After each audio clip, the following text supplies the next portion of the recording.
Thank you so much. Are you there with us? Pardon? Are you there? Yes, I'm here. I'm Yeah. here. Yeah, that's great. We can even see you as well. Thank you.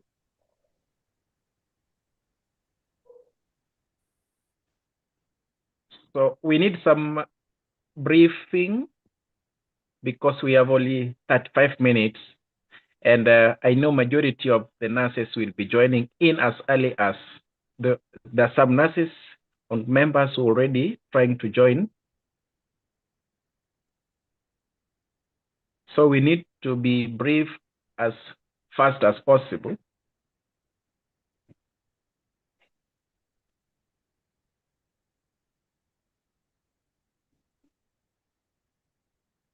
On our roles, on certain logistics during the presentations. So, good evening, team. Yes. Yeah, we are here. Before we add other people, I know we have participants, and also we have the participants and moderators. The panelists. Yes. Panelists, we know the rule. We have agreed on how we have the rules. If you are given if you are given a question, you'll take 2 minutes to respond to that question. I'll be displaying a timer. So we might we might deny you a mic in case you have gone beyond 2 minutes. Then again, remember, if you are giving your response, it should be rationalized. You will give an evidence of practice-based or evidence-based of what you are going to tell us. Then for moderators, Catherine will be moderator as well as a judge. So after the session, they will give us the best team.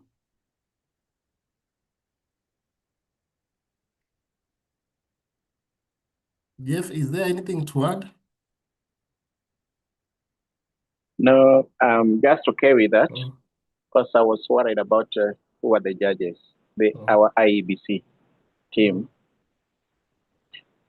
So just, I hope we went through the questions that we sent.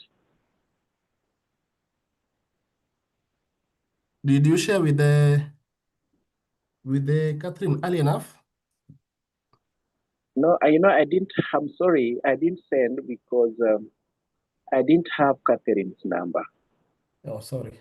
That's why I tried to call you and you are quite busy. Yeah, sorry. Yeah, but I can see you are the shared in the group. Yeah. So I'm adding people. Okay. Is it okay?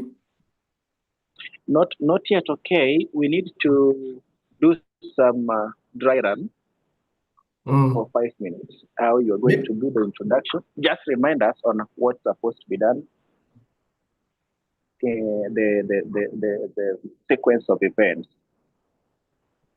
No, personally, I will introduce the group. Yes. I'll briefly introduce the group and the moderators. Yeah. Then from there, I'll be backwards. Now you will take over. You introduce all the moderators. I'll introduce all the moderators. Yes. Then from there, you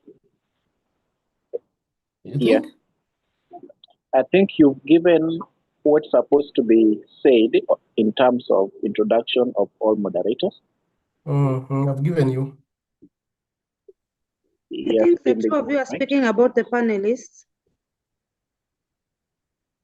Panelists.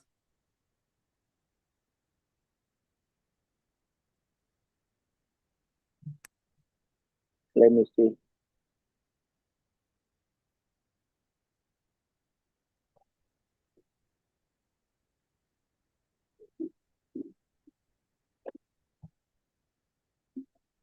I can see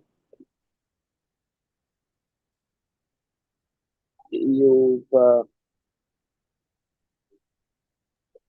I have a suggestion. Yes, please. If you let me, I can introduce the panelists, then I take a step back so that I can focus on awarding of the marks, and Jeftas takes over the challenge part, so that I focus on what is the score at that time. Okay. So I'll be running the challenge. It's my suggestion, because I can't be asking a question at the same time trying to score here and there, so that I come up with some clean work. Okay. Leonard, what do you think? It's okay. But That's of course, okay. I'm also standby in case you need me to do anything. You can just go ahead and call me. Oh, okay. Thank you. Thank you very much for that. So, Mr. Leonard, I think it is you to do the introduction of all the moderators and the panelists. Okay. Yeah. Which I can see you have not shared my profile. Mm. Yes, yet you know me so well. Write some things. Something could have changed last night. Yeah, maybe. You're right, Catherine.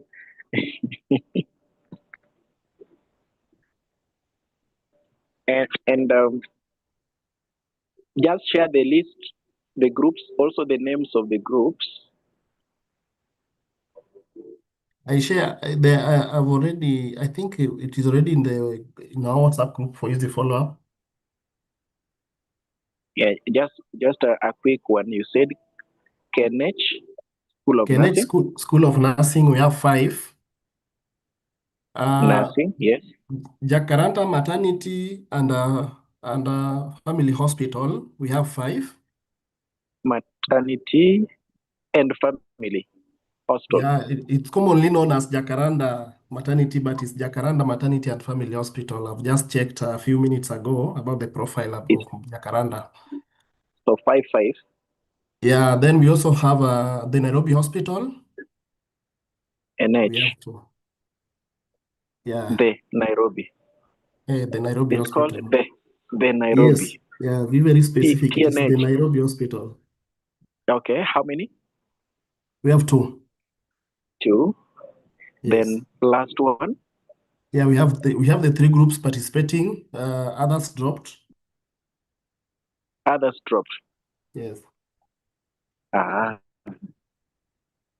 That's okay. So we have group A to C. Okay, fine.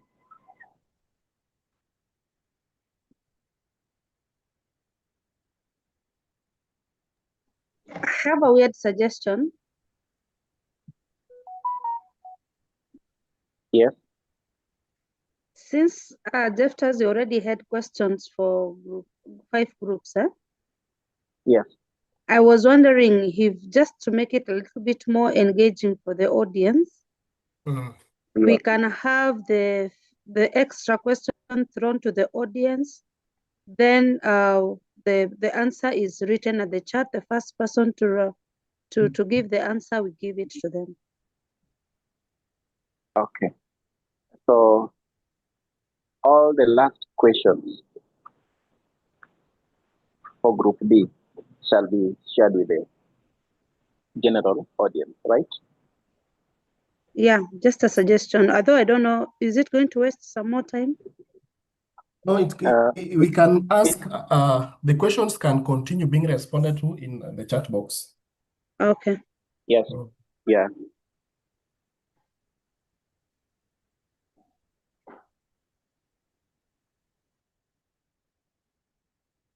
So a question, Leonard and Jeftas. Yes.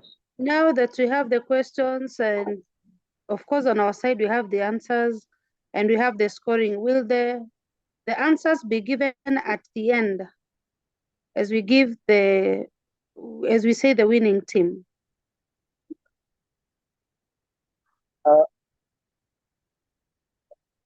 The answer should be given after every question. After every question. All right.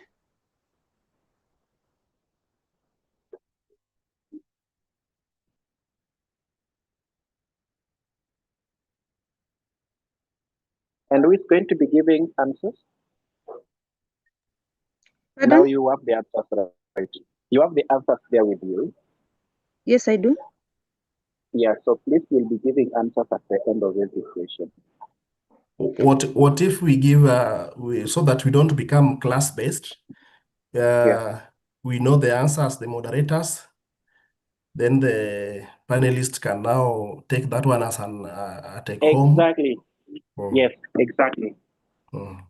One of the panelists. Okay. You can share with them. You can share with them the answers.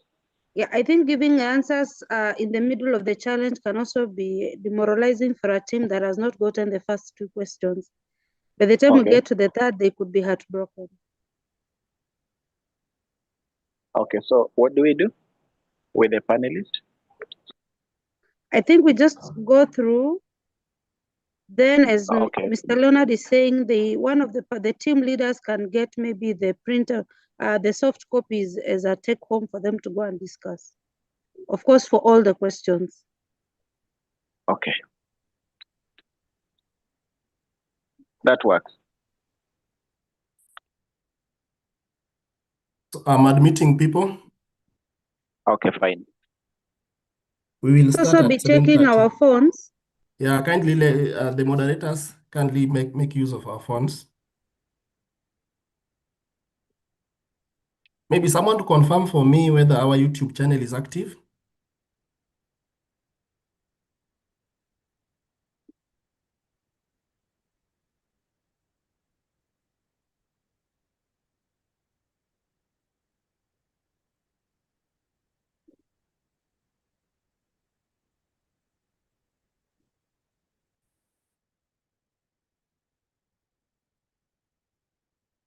Yes, Mr. Leonard, it is.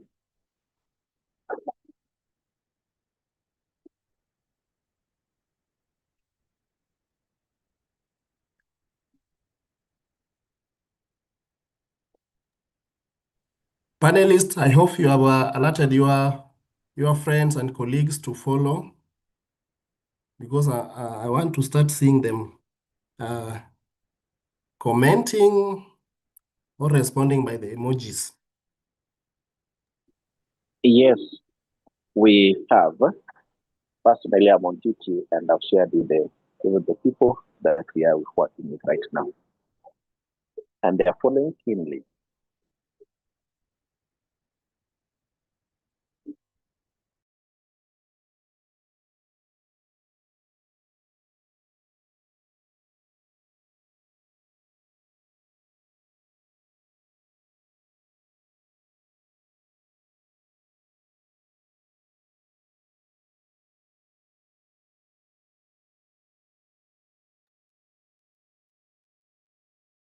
Thank you, Team Jacaranda. I'm seeing all of you there. Kenesh School of Nursing, Judy, I'm seeing you. Edel Queen.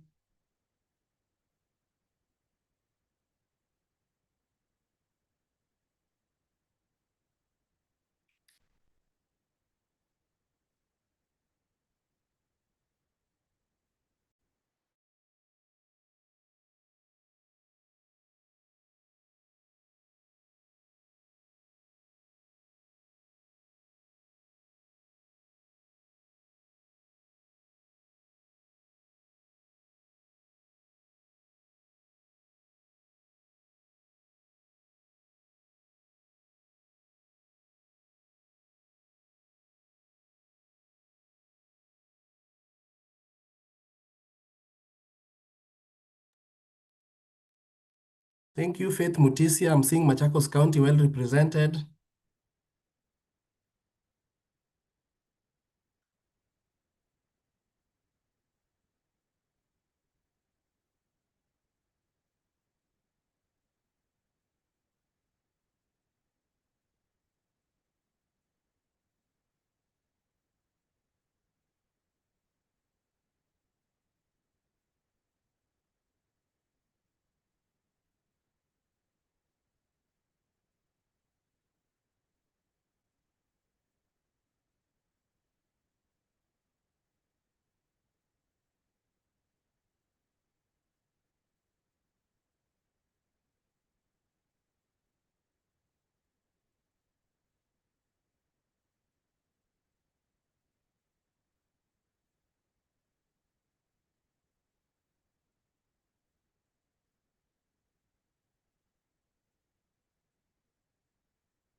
We will start at 7:30. Few minutes to go. So alert your friends to join.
Leonard, are you able to hear me? Yes, I'm able to hear you. Okay, thank you. I just switched to another device.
As we wait to start, with us we have DNS Machakos County, Madam Faith Mutisia. We also have a chairperson, Nursing Council of Kenya, Dr. Dabar Abdi Malim. We will give them time to maybe greet us. In case we have any other leader or in charge, kindly side chat me so that we can recognize them. It's very important.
keep joining. We are starting at 7:30.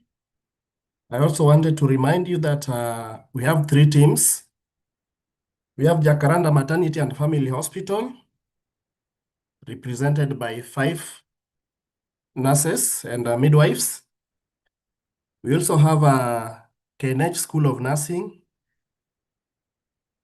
represented by also 5. Mostly they are NICU nurses. Then we also have Nairobi Hospital. The Nairobi Hospital, represented by 2 nurses.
Hello, team of midwife and nurses.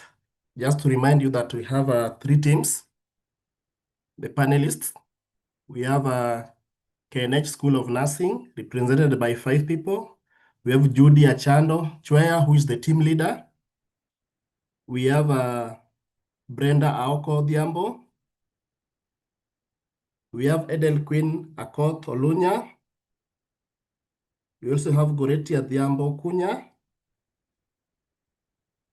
And also Sharon from Jacaranda Maternity and Family Hospital. We have Mary Muhando. We have Mary Muhando. We have Catherine Nyambura. We have Tabitha Kari, who is the team lead. We have Christine Ogada. And we had also boy child. Why am I leaving out the boy child?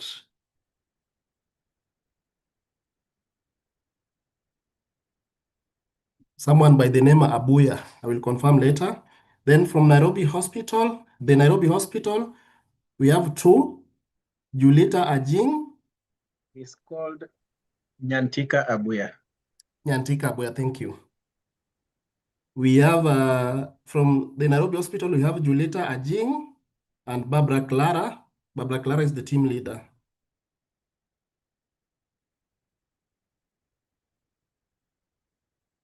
Then moderators, we have Jefta Soluero from Kenyatta National Hospital, an admin of Let's Talk Nursing. We also have Catherine Mweni, who is the NNAK chairperson, KNH branch. NNAK chairperson of Machakos County branch.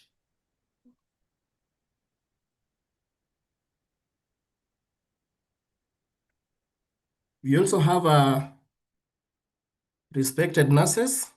I know all of us are respected, but we have Dr. Abdi Malim, chairperson, Nursing Council of Kenya, board of chair, Nursing Council of Kenya. We have Faith Mutisia, who is the Director Nursing Services, Machakos County.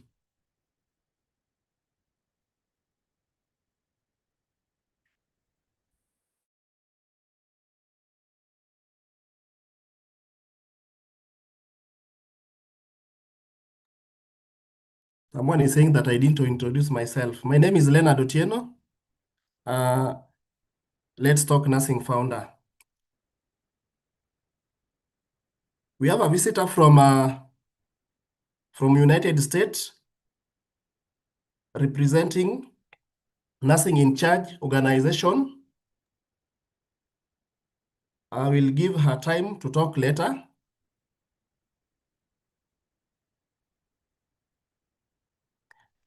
Nursing in Charge is mostly based in, let me confirm.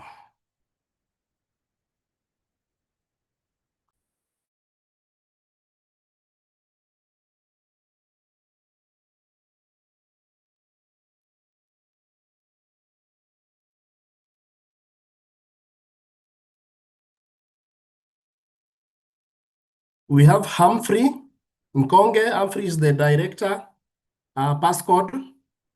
We know that Passcode is one of our partners who is also supporting this program. They will tell us about journey to US, IELTS training, and German language training, among others.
Jeftas, can we now start?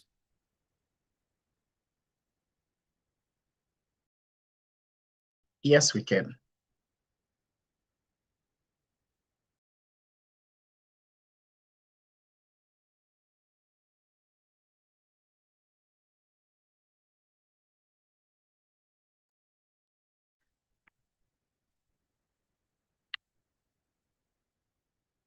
Kindly confirm that I am audible.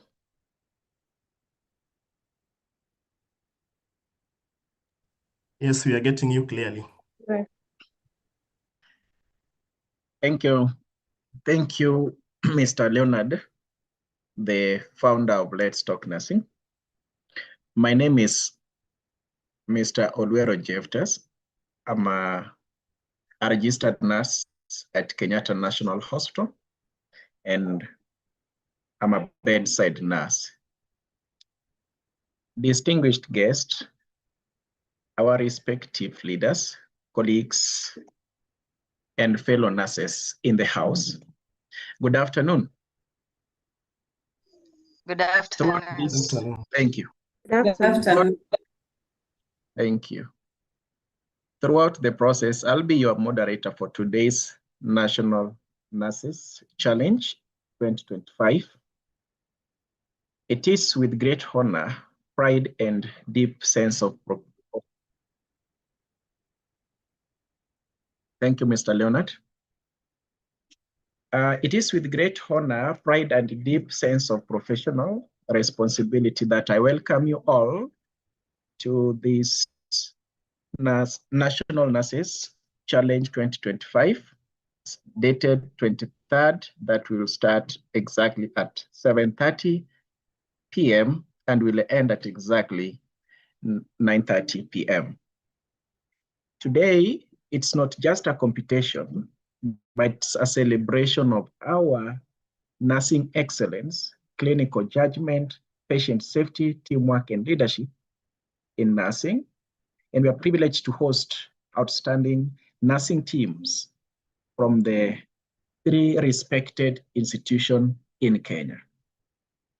Team 1 or Team A is from Kenyatta National Hospital School of Nursing, which has 5 teams. Also, we have Jacaranda Maternity and Family Hospital having 5 teams, and the Nairobi Hospital represented by 2 teams. Here, each team today represents dedication, discipline, and highest ideals of nursing profession, as this marks the first ever one-of-a-kind National Nurses Challenge, more of a symposium that will be followed both live and physical where we are. We are being followed in YouTube, and also those who have just logged in are also following. We are also deeply honored by the presence of our distinguished dignitaries that Mr. Leonard has shared with us, and professional leaders, and even our in-charges and supervisors wherever we work. We would wish to remind you that your presence as our leaders affirms the value and visibility of nursing in healthcare delivery. About this challenge, it is designed to test and showcase clinical competence, critical thinking, and prioritization of care that we offer to our patients, communication, teamwork, and emergency preparedness. We have 9 cases that will be answered by our respected 3 teams, and all questions are aligned to national and international nursing standards, which reflect real-life nursing practice in Kenya and beyond. Each case carries a maximum of 8 marks per question, and the final score will be computed and expressed as a percentage by our able judges out of 100%. Accuracy, clarity, prioritization, and professional reasoning are key. At the end of the challenge, the winning team will receive awards in recognition of the excellence, and all participating teams will be specially appreciated because participation itself reflects courage, preparation, and commitment to professional growth. Each question and response will take a maximum of 2 minutes, and teams are encouraged to be clear, conscious, and focused. Time discipline is part of professional nursing practice and must be adhered to. Our basic rules for this challenge include the only acceptable language is English. Each team must respond only when prompted. Response should be evidence-based with rationale. Team discussion is only allowed within the allocated time frame, no interruption during another team's turn, and we maintain high level of professionalism throughout. The judges' decisions are final and binding. We encourage everyone to observe professional conduct, respect, and ethical communication, which is expected at all times. This challenge is highly competitive, but above all, it is professional, it's going to be respectful, and educational. So, nursing is not just about tasks, it's about thinking under pressure, acting with compassion, and making decisions that save life. Today, you are not only competing as competitors, but we are just trying to demonstrate the future of nursing in Kenya and beyond. On behalf of the organizing committee I therefore declare the National Nurses Challenge open to all of us, and I welcome all of you. May excellence to our participating team, may excellence guide you, may teamwork strengthen you, and may patient safety remain at the heart of every answer that you'll give. May we start the challenge, and I would wish to leave to my fellow moderator, Madam Catherine Mweni, to proceed. Ladies and gentlemen, it's my great pleasure and honor to introduce to you our panelists from the three institutions, beginning with KNH School of Nursing. Allow me to present to you Judy Achando Chweya, a panelist joining us from the Kenyatta National Hospital School of Nursing, where she is currently a NICU student. Judy is a dedicated nurse working with the Uasin Gishu County government with over 7 years of experience across medical surgical care, maternity, newborn services, and palliative care. She brings strong clinical insight, commitment to learning, and a passion for neonatal and community health nursing to the Nursing Knowledge Challenge 2025. Ladies and gentlemen, that is Judy Achando. On to the next panelist from KNH. We are pleased to introduce Brenda Aoko Odhiambo, currently a student at the KNH School of Nursing, pursuing neonatal intensive care training. Brenda is a registered nurse working with Migori County with 8 years of experience across maternity, medical surgical nursing, newborn unit, and trauma and emergency care. She brings valuable clinical experience, dedication, and a strong passion for neonatal and acute care nursing to the Nursing Knowledge Challenge of 2025. On to the third, we are pleased to introduce Edel Queen Akoth Olunya, a registered nurse and currently a student at KNH School of Nursing, pursuing NICU nursing. Edel Queen has 7 years of experience in maternity, medical surgical nursing, newborn unit. She serves as a quality improvement focal person at her workstation in Tudor sub-county and is also a midwifery champion with the Karolinska Institute of Sweden, trained in dynamic birth positions of delivery. She additionally serves as the MAC Secretary, MUSA branch, and is also known for her vibrant personality, passion for learning, and enthusiasm for challenges. That is Edel Queen Akoth. On to the next, we are pleased to introduce Goretti Adhiambo Okunya, a dedicated nursing professional with extensive experience in med-surg nursing. Goretti has been practicing as a staff nurse at Bita Sub-County Hospital since 2016 and previously worked at Nairobi Women's Hospital. She brings strong expertise in patient care, infection prevention and control, quality improvement, patient education, and clinical judgment with a proven commitment to patient safety and multidisciplinary collaboration. Her passion for high-quality, ethical, and patient-centered care strongly reflects the spirit of the Nursing Challenge 2025, continuous learning, excellence, and professional growth. On to the next, we are pleased to introduce Sharon, a registered nurse working with Homa Bay County with 8 years of experience across maternity, med-surg nursing, newborn unit, and trauma and emergency care. She is also currently a student at KNH School of Nursing, pursuing NICU training.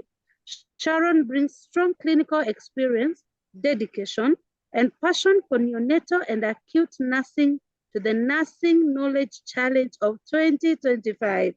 On to the next team, we have the Jacaranda maternity team. We have the midwives with us.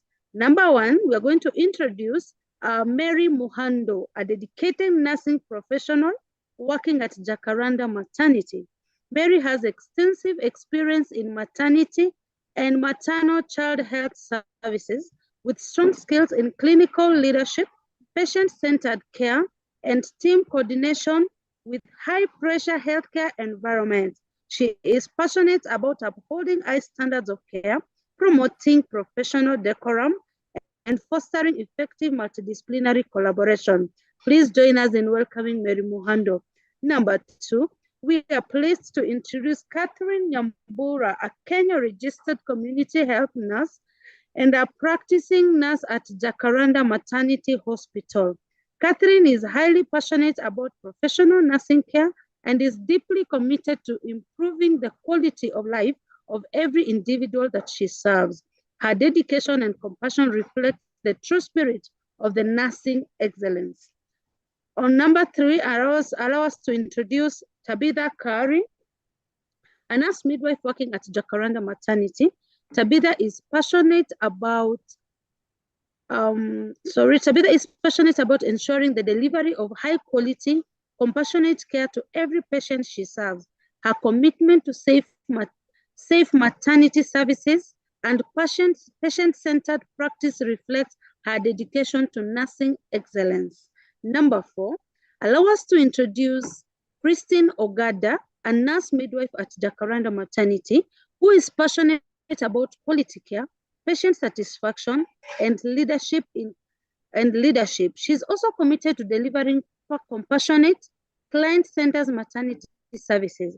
Her dedication to excellence and teamwork reflects the core values of professional nursing practice. And the last one on Jacaranda team, we have David Nyandika Abuya, a nurse midwife working at Jacaranda Maternity. David is passionate about quality care, strong leadership skills, and patient-centered practice. He is committed to delivering safe, compassionate, and respectful care while contributing positively to the team leadership and service improvement. That is David Nyandika Abuya. We move on to the Nairobi Hospital, whereby we are going to introduce Jalita Ajing, a Kenya-registered nurse from the Nairobi Hospital School of Nursing, currently practicing also at the Nairobi Hospital. Jalita has hands-on experience in med-surg with a strong interest in infection prevention and quality improvement within healthcare settings. Her passion for safe, high-quality care aligns with the spirit of the Nursing Knowledge Challenge 2025, learning, sharing, and improving practice together. She brings a thoughtful, evidence-based perspective that will enrich discussions, learning during the challenge. That is Jalita Ajing. Number 2, the Nairobi Hospital team, we are pleased to introduce Barbara Clare, a Kenya-registered community health nurse from the Nairobi Hospital School of Nursing, currently working in the medical surgical department of the Nairobi Hospital. Barbara has a strong interest in patient advocacy and holistic patient care and works closely with colleagues on infection prevention and control initiatives. Her collaborative spirit and patient-centered approach reflects the core values of the Nursing Knowledge Challenge of 2025. Ladies and gentlemen, let us welcome Barbara Clare. I give it over to my colleague, Leonard, to take it over from there. Thank you.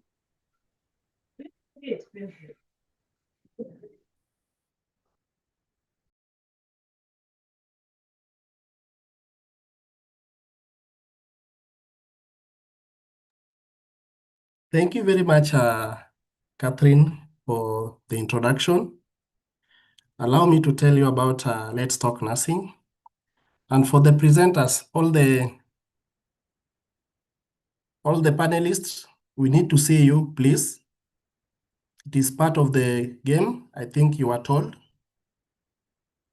Let's Talk Nursing is just a social networking group that was founded in 2016 with an aim of promoting oriented-based networking where nurses connect through shared values, purpose, and vision rather than superficial contacts. So the platform focuses on building meaningful relationships that inspire growth, collaboration, and positive change in nursing profession. It encourages nurses to seek alignment, engage in dialogue, learn from one another, grow professionally, and contribute their expertise by fostering inclusivity, innovation, and mutual support. Let's Talk Nursing is it creates a community where nurses feel empowered, valued, and measuring success, not just by achievement, but by impact made on lives and profession. We came up with this challenge to improve on those that I've said. This is the first. We are learning from others. We'll see how it goes this time. So when it goes well, we'll organize another one next time where we'll include even our friends across Africa and the world. So we have some visitors. We have NCK Board of Chair, Nursing Council Board of Chair, Dr. Abdi Malim. You also have a Director Nursing, Machakos County, Faith Mutisia. We'll give Faith Mutisia to talk to our nurses and and maybe allow us to produce with to continue with the meeting. We also have a nursing in charge representative from Liberia. We have Dr. Nyempu. We'll give her also time to talk to us. We have Catherine Wangeshi, Director Nursing Metropolitan, is in with us also. Then we also have a County Nursing Officer from Kindu Bay Sub-County, Lilian Ogutu, among others. Then we also have our sponsors. We have Passcode Global, represented by Humphrey Nkonge. We have Amanilink Staffing, and we also have Jubilee Insurance, represented by Christine. We'll give them time, and for a start, we'll just allow DNS Machakos County to say one or two before we start officially.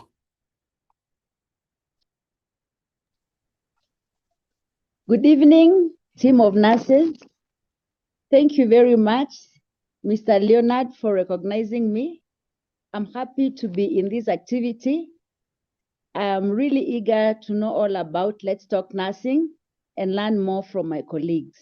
Thank you so much.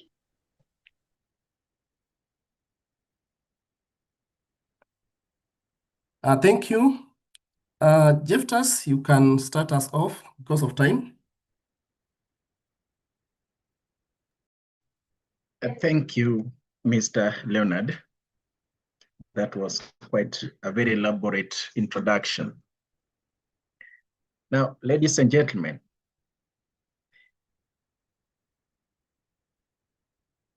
what actually brought us here today is the challenge of 3 teams. We have Team A, KNH. Please take note. Team A is KNH. Team 2 is Jacaranda. That's Team B. Then Team C is the Nairobi Hostel. There are additional rules for this challenge. Your responses must be in English only. The first person or respondent for all your questions must get it right. If you get all right by the first responder, you get all the points. If one of your team members answers within the 2 minutes allocated, you get a half a point. If the team does not or can't answer the question, the audience or the general population is allowed to answer the question, but the team will get 0. points. Each case has different subsections, which all the groups will answer the question. So all the team members of the competing group, you are allowed and encouraged to be very, very keen. The first question is from medication safety and drug administration. Case 1. You can write it down. Mr. Leonard is our timekeeper. Please remind us if 2 minutes are over. This case is applicable to all the 3 groups. Take the case down. You are a registered nurse working in a medical surgical ward. You are preparing to administer morphine to post-op patient for pain management. I repeat, you are a registered nurse working in a med-surg ward. You are preparing to administer morphine to post-op patient. Group A or Team A, KNH.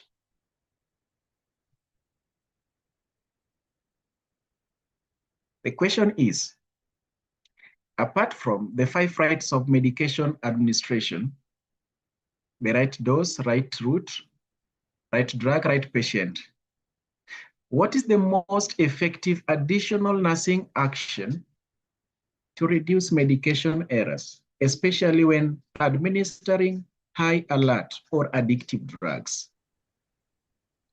I repeat, apart from 5 rights of medication administration, what is the most effective additional nursing action to reduce medication errors, especially when administering high alert or addictive drugs? This is question to Team A. You have 2 minutes to respond.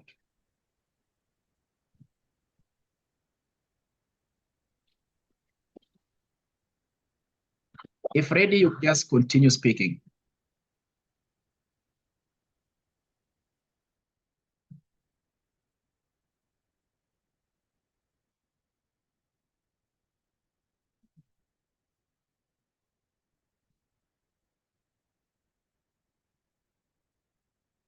KNH team.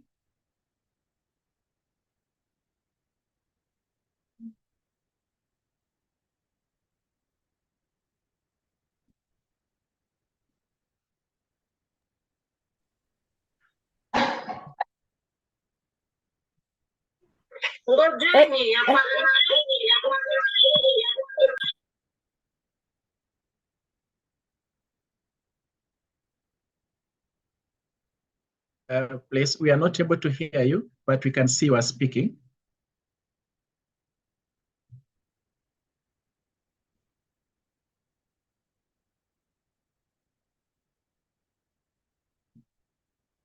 You have 1 minute to go.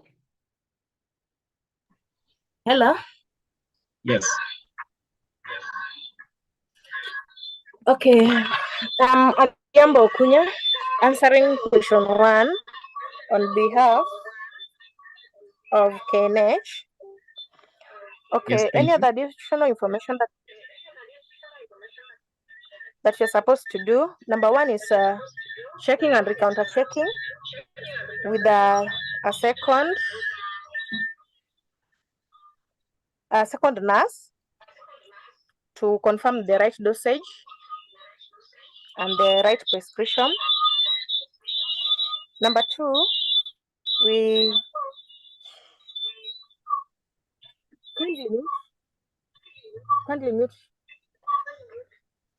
Number 2, we also assess if the patient has any allergies to the drug components. Then assessment after administration of the drug. Team KNH, we asked, what is the most effective additional nursing action? Just one. point. Checking and recounter checking and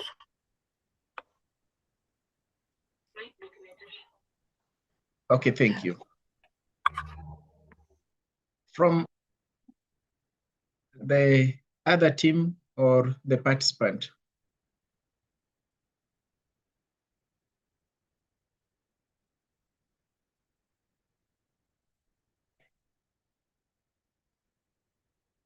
Thank you, Team KNH. You're doing good.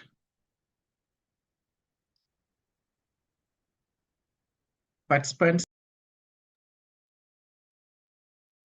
I see Team KNH, Olunya is raising hand. I'm also seeing Clement Kiambi.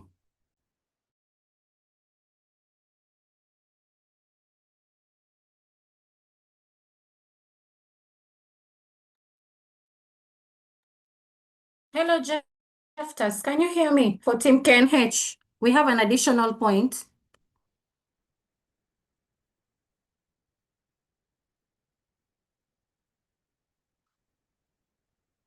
Hello.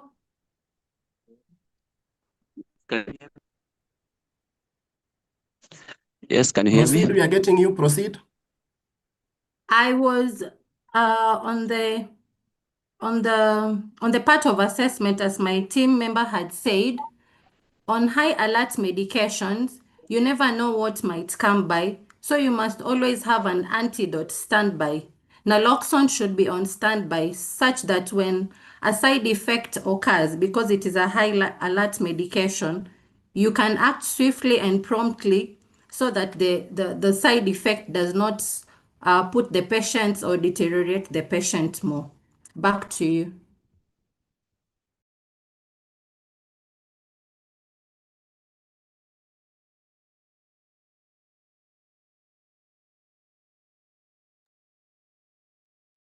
Thank you very much. As we proceed, for those people who are logging with the 2 gadgets, please, let's just use 1 gadget because of the echo. You have to proceed.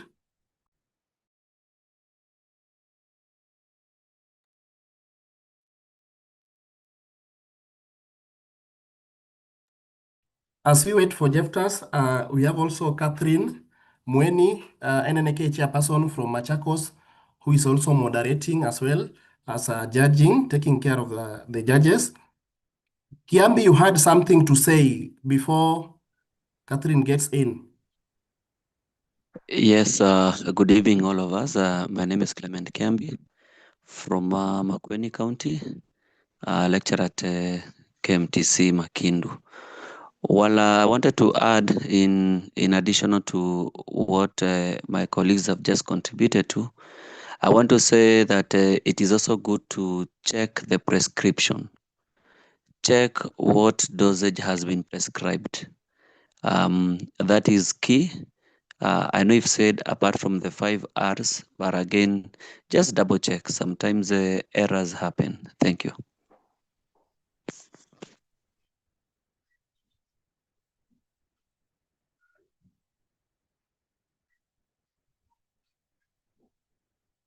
All right, moving on swiftly, we'll go to Group B. That is the Jacaranda Maternity Group. On the same question, I hope you got the first part. So your question is, Group A has administered the prescribed dose of morphine, 10 milligrams.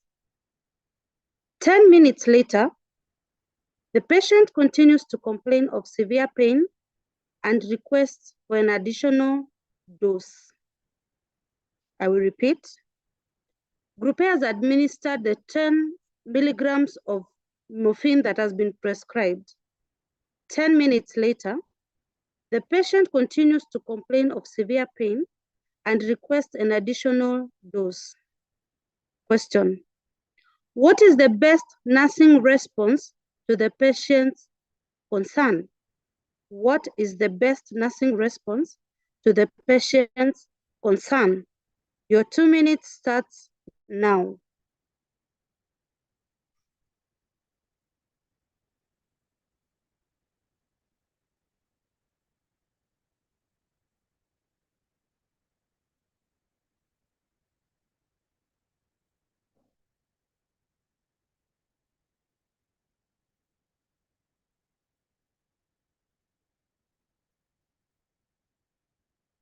Team Jacaranda, confirm you're with us? Yes, we are with you. So after giving the patient 10 minutes later, because morphine is given 8 hourly, we will not repeat the dose, the second dose, but we'll reassure the patient and maybe try to find out the cause of the pain and manage the cause of the pain first, and will not repeat the morphine. Thank you. Why would you not repeat? I will not repeat because the morphine had been given 10 minutes earlier, and we'll have to give it time for it to for the effects of morphine to work. Okay, thank you. Yeah. Any additional response? It causes respiratory distress, thus you do not want to overdose the patient.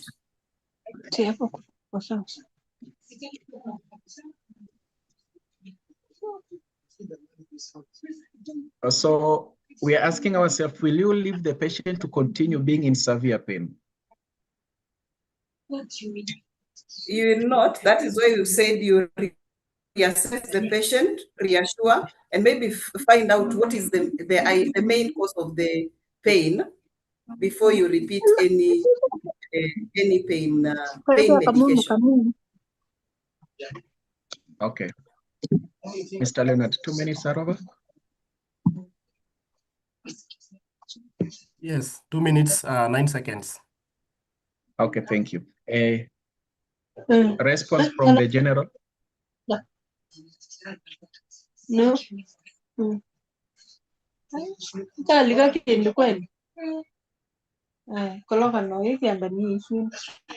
Please kindly mute your microphone if you're not on microphone.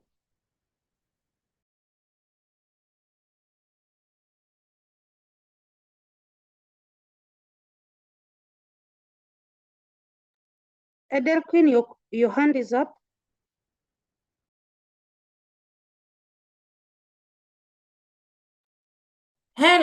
Hello, Jeftas. Yes. I'm thinking about after the reassurance of the patient, we have the pharmacodynamic part of it. You can break down and explain to the patient about the half-life of the drug and tell them that it is going to work and he or she has to be patient, and also just alleviate the pain of the patient by using a distraction methodology that can come up and make the patient not concentrate so much on the pain. But you can explain about the half-life of the drug to the patient in a layman's language in a way possible that they can understand. It does not rapidly act on them. Thank you. Back to you. Thank you, my Edel Queen. Please kindly explain to us,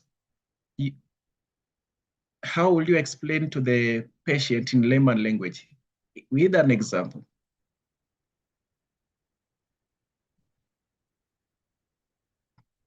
We are sorry, we are not able to hear you.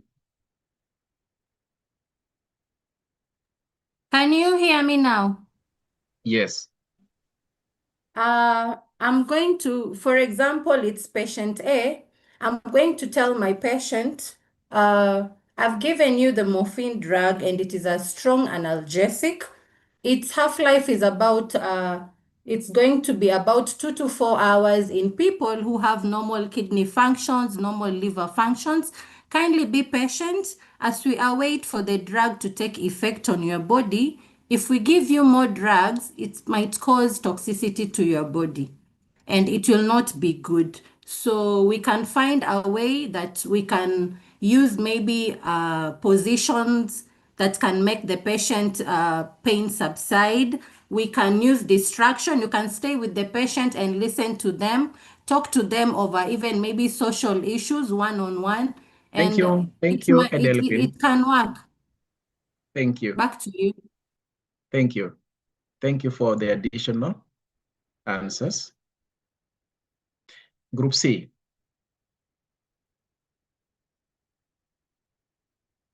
Now, Group A and Group B, in the same question, have done their part. Now, Group C.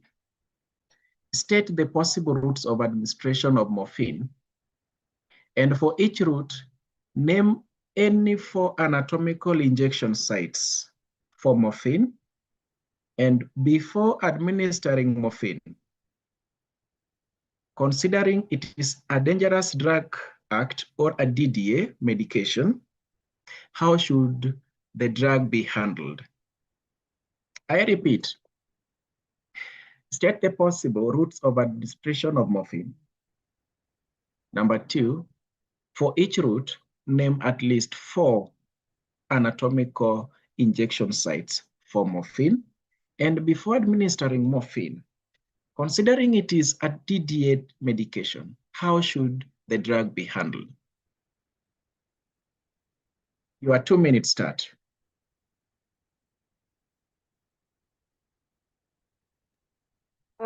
Thank you so much for the question. I would like to start with how the medication should be handled. And number 1, you should confirm the medication that the prescription has been written and the medication has been prescribed by the doctor. And then after you've confirmed, you take your second nurse and confirm the medication. After that, you go to your DDA, open it, and then you, with your T-sheet, your treatment sheet, you confirm, you take the medication, read the treatment sheet again, and then you confirm the dosage of the medication and if it is the right patient, if it is the right dosage.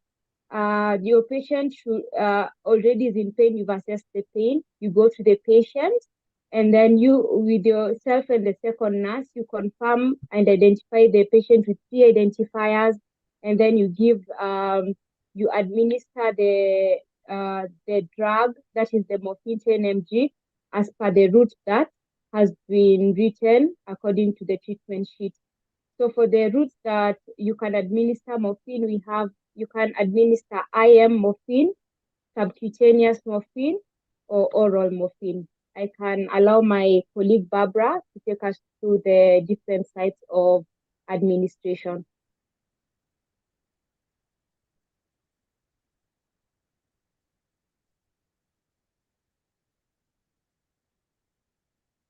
Barbara, kindly proceed. As my colleague has begun, for the route, we can give the IV, which we can give as an infusion, a flow infusion, or a continuous infusion, depending on the vein. For the intramuscular, we can give on the gluteus, or we can give on the deltoid muscle.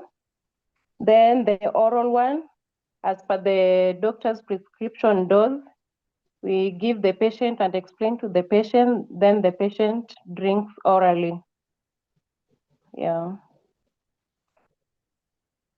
And also to add on that, we can also give subcutaneously. And on subcutaneous, we can either give on the lower abdomen and on the arm, just the inner aspect of the arm, and we can also give on the thigh. Upper arm or lower arm?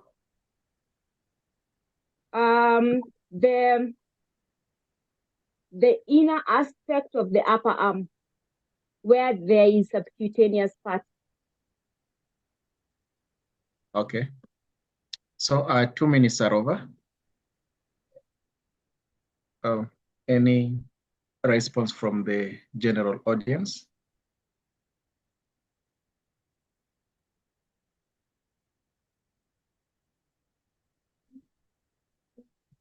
Yes, Judy Chwe, please proceed.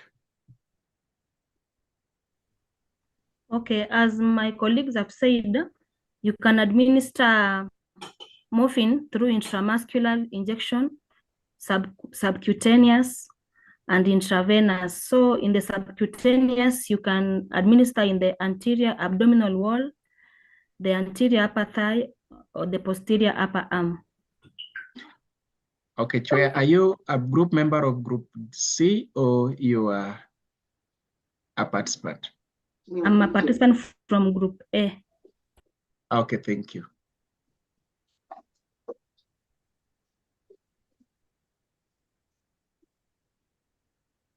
So, Catherine, proceed, please. So, the general question.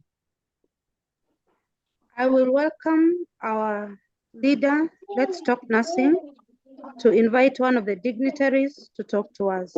Over to you, Mr. Leonard.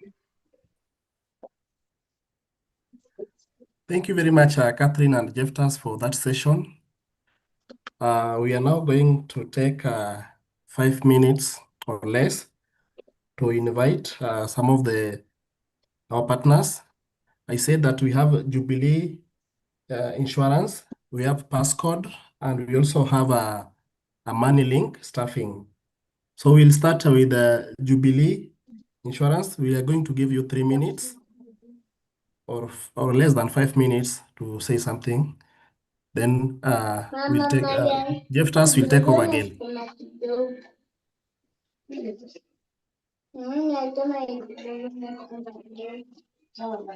Christine? Yes, Christine from Jubilee? I am here. I don't know if I'm audible.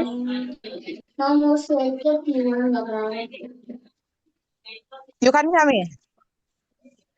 Yes, we can hear you. Okay. Thank you for giving me this opportunity. Good evening to all. Clarify one or two things that Leonard has said. It's not Jubilee, actually, it's Britam. Okay. Yeah, and thank you. Thank you once again for giving me this chance. I only have a few minutes just to introduce myself and introduce my company, just to tell you that Britam has been there. We were celebrating our 60th anniversary this year. So Britam is really a strong company, and I'm sure so many of you here have interacted with us and you have products. So this is just me introducing myself today so that you can reach me out on one-on-ones or any questions. You can chat me on the side to ask me any questions regarding Britam. We offer a wide number of insurance and investments. We have money markets doing very well. We have investments doing 14% per annum interest that are compounding. And then we have equally other insurance like health, and I'm sure you already know the insurance. So with respect to time, okay, so I was hoping to share something, but I'm seeing it's restricted. But that is equally, Leonard will share my details for you guys to reach me on any on any questions or any inquiries that you would like with regards to even the retirements, insurance, or any investments that you would like. Yeah, I don't know if my few minutes are over or I can continue. Your contact, please. My contact is 0719 543 016. That is 0719 543 016. My email is taochieng@britam.com, so you can equally reach me on the email. But that contact you can use to call and to reach me on WhatsApp. So whichever that's preferable to you, you can just reach me either. We're also on my catalog on WhatsApp has all the products. So you can just, when you have time, go through the catalog. It gives you even more information on what you'd want to interact with as far as Britam is concerned. Or if you have questions on the products that you guys already have. Yeah, so Britam is here to serve you, is here to become your friend for life, because we have a lot of products. When we start with you, we walk the journey with you till the end. Yeah, so basically that's pretty much it. And in case I have a panel for questions or anything you guys would like to know, so that I don't take a lot of time. I'm seeing your the session is very interactive and it's very, very interesting. Actually, I'm learning a lot. Thank you very much, Christine. Thank you very much, Christine. I'm already seeing someone is asking that is interested on money market. Maybe put it on your parking lot. Then again, I see nurses and even other healthcare workers retiring from work, but they don't have a retiring plan. Maybe one day we'll organize for such a meeting so that you can also give us when it comes to financial support, or how can nurses or other people retire with a plan, or when can they start preparing for the retirement? Okay, retirement. This is equally very important, Leonard. It's a good thing that you've mentioned the retirement, because we equally have nurses who have transferred institutions and they have not yet transferred their pension. So you find that an early transfer of pension to your individual plan is even more convenient when it's earlier, other than when you retire. Until you wait until you retire for you to transfer your pension. So with regards to that retirement plan, you can also think of if you've transferred institution, let us help you consolidate your funds to an individual retirement plan for you, so that it's even easier for you to monitor the rates. Thank you very much. Over to you, Jeftas. Yeah, thank you, Mr. Leonard. Straight to the question, and just as a reminder to our competing teams, please let's try to respect 2 minutes and be fast. We have a number of questions and we don't want to get zero in any. The second case scenario, please write down. You are a registered nurse working in a busy general medical surge ward. You are caring for multiple patients requiring medication administration, wound care, and invasive device management. Infection prevention is critical to patient safety. I repeat, you are a registered nurse working in a busy general med surg ward. You are caring for multiple patients and requiring medication administration, wound care, and invasive device management. Infection prevention is critical to patient safety. Question 1, Group A. Group A, kindly confirm. Are you there? Say yes. Yes. Yes, we are. Yes. Yeah. Thank you. This is KNH team. How often should a nurse perform hand hygiene during patient care? And which two methods are used to perform hand hygiene, and which method is superior? I repeat, how often should a nurse perform hand hygiene during patient care?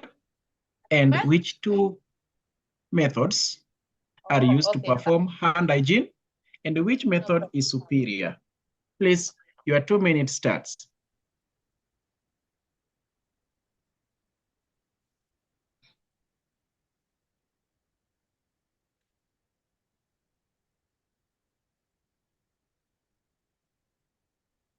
You have 1 minute, 50 seconds to go.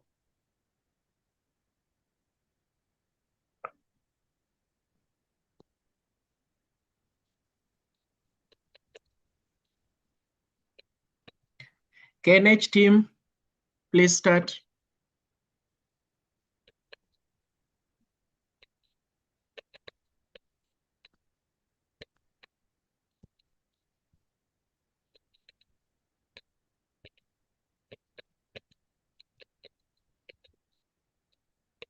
Okay. Okay.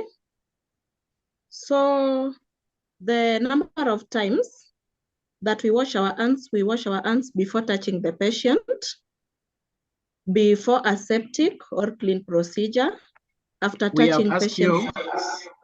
We have asked you how many times, not what moments. How many times? How many times? Yes. Oh, we wash our hands between the patients, not how many times, between each patient. Okay. Yes, then the methods we use, we have Yes. washing hands with the soapy water or soap and running water. And we also use 70% alcohol to clean our hands. The most superior method, which is best, is use of water and soap. Thank you, Team KNH.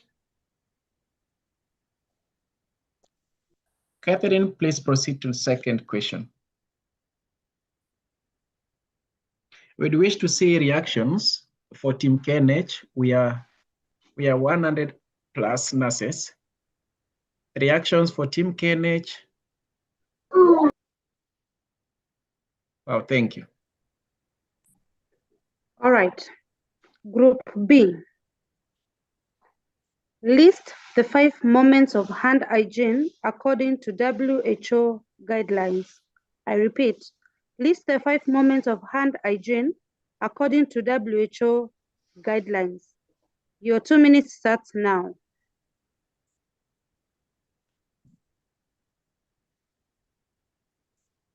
Team Jacaranda, that is you.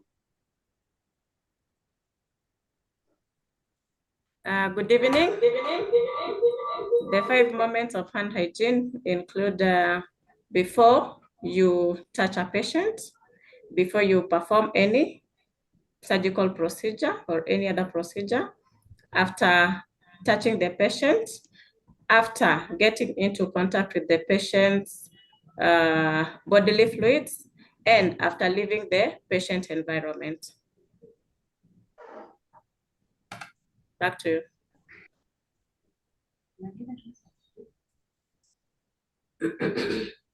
Thank All you. right.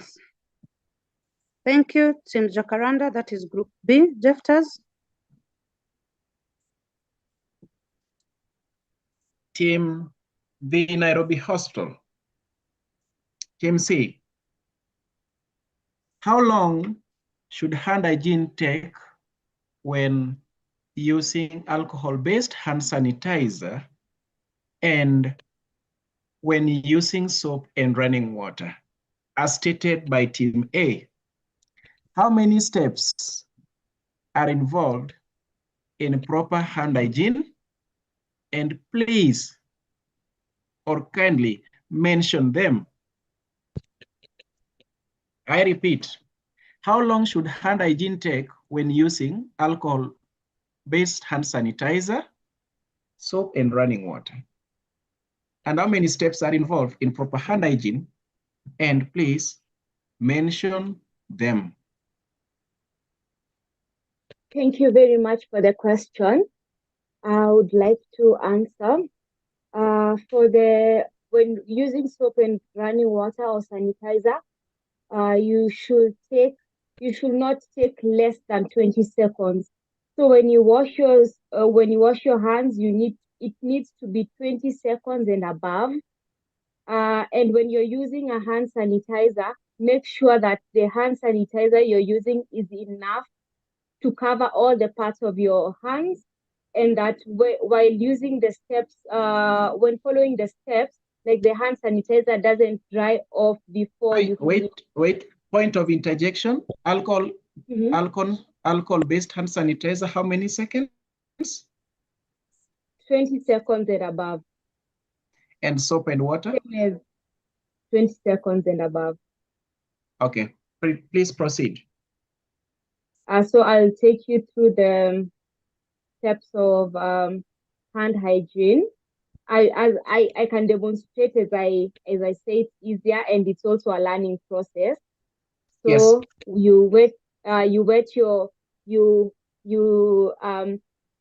You measure the temperature of the water. It should be at least warm water if you have hot and warm water, and then you apply enough soap in your hands, and then at least enough soap, and then you rub your hands palm to palm. And each how many steps are you going to demonstrate? How many steps are you going to demonstrate?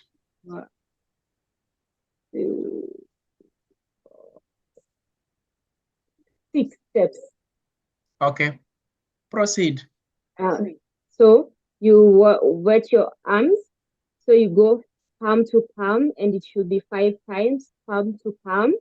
And then the back of your hands, both sides, 5 times this side, and then 5 times this side. And then fingers interlacing each other. You should, in between your fingers, 5 times as well. And then the back of your hand, the back of your finger, sorry, one side 5 times, and then the other side 5 times. And then your thumb, because the thumb 5 times, and then the other thumb 5 times. And then at the tip of your fingers 5 times. Tip 2 of your minutes are fingers, the over. other side. Oh, and then the Summarize. wrist, and then the rinse. So Thank it's back of the hand, palm, fingers interlacing, back of the hand, tips, thumb, and wrist. Thank you. Catherine, please proceed. Congratulations to team the Nairobi hostel. Reactions for her? Before Catherine picks it up, thank you very much, good people. To the teams or the panelists, remember, getting reactions are also part of marks that you'll be getting. So keep mobilizing your supporters. Allow me to recognize Machakos County Level 5 DNS, Vincent Kilu, who is also with us. I said that we also have a board of directors, chairperson of Nursing Council, Dr. Abdi Malim. We have DNS Machakos County, Faith Mutisia. Then we also have Dr. Nyempu, who is the director or founder of Nurse in Charge. Nurse in Charge is based in Liberia. She's with us. We'll give her time to speak later. We also have a Passcode International, who is going next to speak to us after this. Then we also have Jubilee Insurance. We had Christine speaking. We have Catherine Wangeshi, DNS Metropolitan with us. We also have CNO, Kindu, Sub-County, Lilian Ogutu. Yes, thank you. All right, thank am I you. audible? Yes. On to question number 3. This question is about blood transfusion safety, monitoring, and emergency response. Group A. Listen carefully to the case scenario. All of you groups, your question will be based on this case scenario. You are a registered nurse working in a general medical surgical ward. A patient has been prescribed a blood transfusion due to anemia and coagulopathy. The prescribed blood components include packed red blood cells with the possibility of fresh frozen plasma or platelet concentrates depending on laboratory results. I will repeat the case scenario. You are a registered nurse working in a general medical surgical ward. A patient has been prescribed a blood transfusion due to anemia and coagulopathy. The prescribed blood components include packed red blood cells with the possibility of fresh frozen plasma or platelet concentrates depending on laboratory results.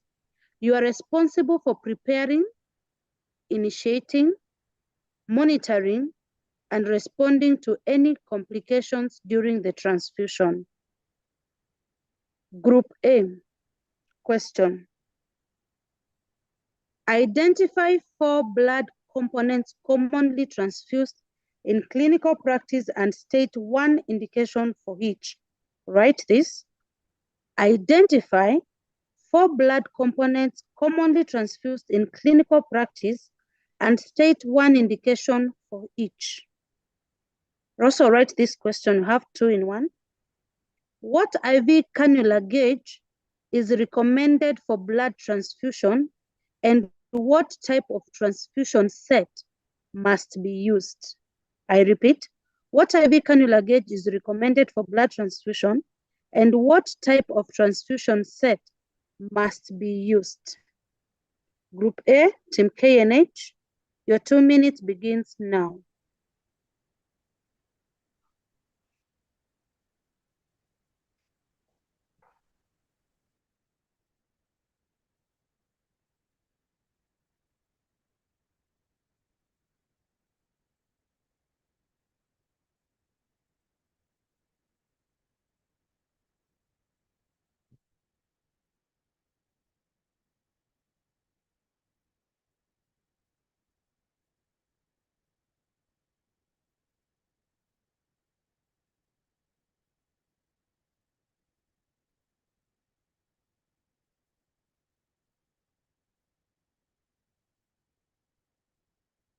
Group A, confirm that you're with us.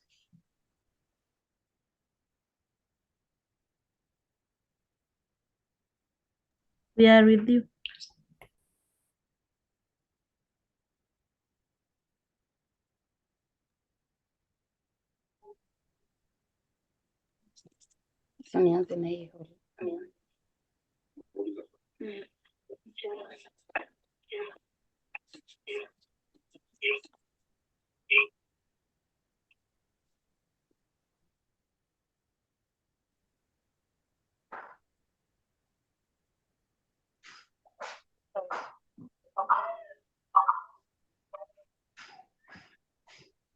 Hello for Team A.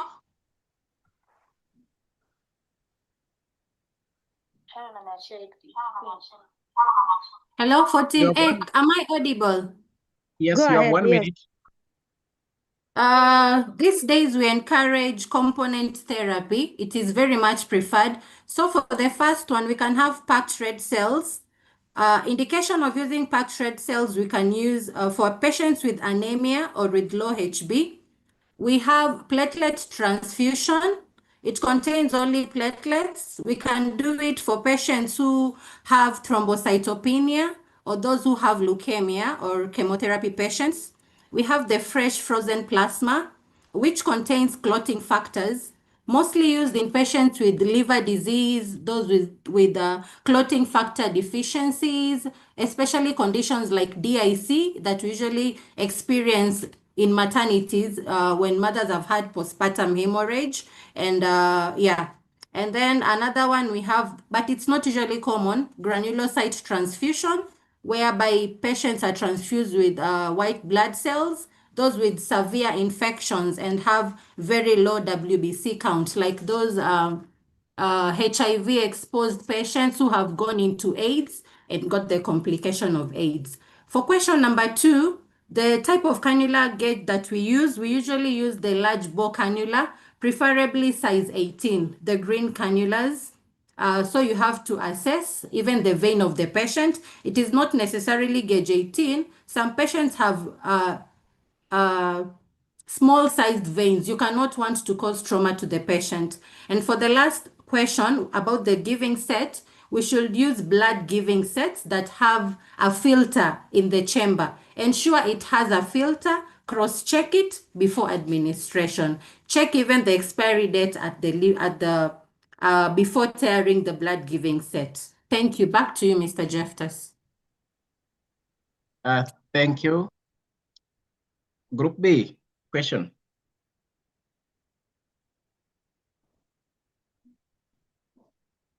Describe how the patient should be monitored during a blood transfusion, including baseline monitoring, frequency of monitoring, maximum time allowed for transfusion of 1 unit of blood. I repeat, describe how the patient should be monitored during a blood transfusion, including baseline monitoring, frequency of monitoring, and the maximum time allowed for transfusion of 1 unit of blood. If you choose packed red blood cell, platelet concentrate, or FFPs, tell us the maximum time allowed. Your 2 minutes starts.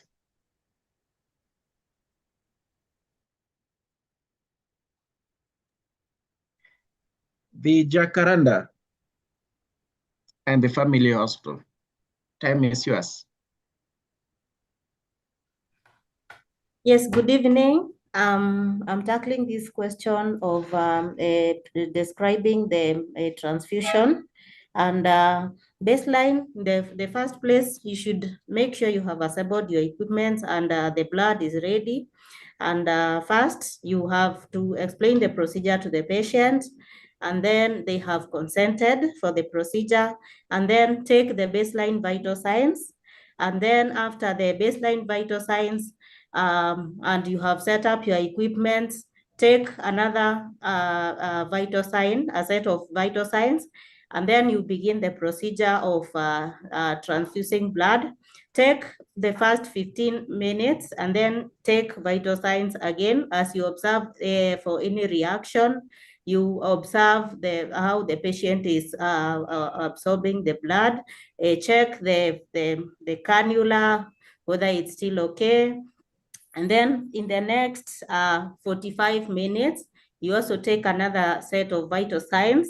In the next 1 hour, you also take another set of vital signs as you check on the progress of the blood. And then after 1 hour and 30 minutes again, you check whether everything is still okay by assessing the vital signs, the patient, and also remember to check whether there is any reaction still. And then by vital signs, I want to mean blood pressure, pulse rate, the temperature, the respirations, and also the reaction. Again, the transfusion should continue until 4 hours as the maximum time. If the transfusion exceeds 4 hours, it should be stopped.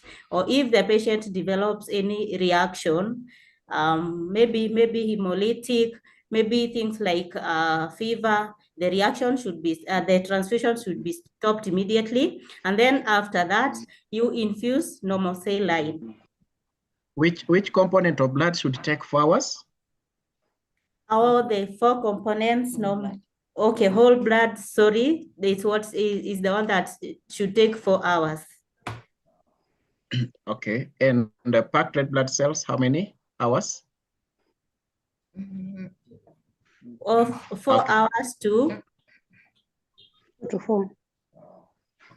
Thank you. And what of FFPs and platelet concentrates? How many hours? 15 minutes. Even 10 minutes is still okay. Standard? 15. Universal? 10 to 15 minutes. Standard. Okay, fine. Thank you. Catherine, please proceed.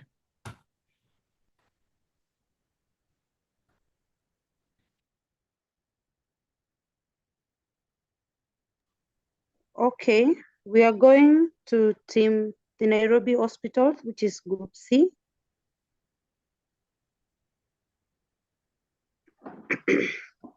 Question, Group C.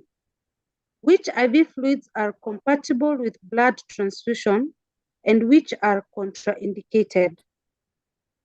Which IV fluids are compatible with blood transfusion and which are contraindicated? Number 2, can medications be administered through the same line during blood transfusion? Explain briefly. Can medications be administered through the same line during blood transfusion? And we expect you to explain briefly. Your 2 minutes begins now.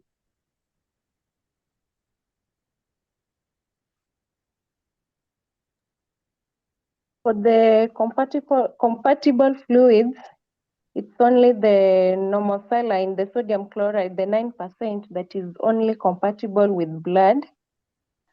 And for the medication, we cannot do medication with blood transfusion in the same IV cannula at the same time. We either give the medication first, then the blood later, or we do each at a time, but we cannot do in the same, concurrently. because we might get a reaction. The contraindicated fluids?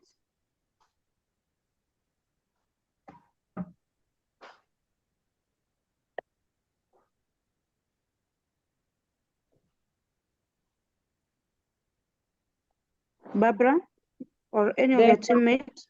The contraindicated ones, the dextrose, the ringas lactate, because they might cause the blood to clot, and also they might cause a reaction with the blood transfusion.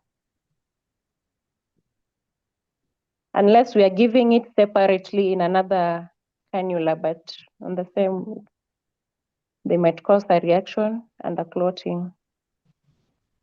Which fluids are these that are contraindicated with blood? The ringas lactate. Okay. Also dextrose solution. Okay. Over to you, Justus. Oh, sorry, over to Leonard. We are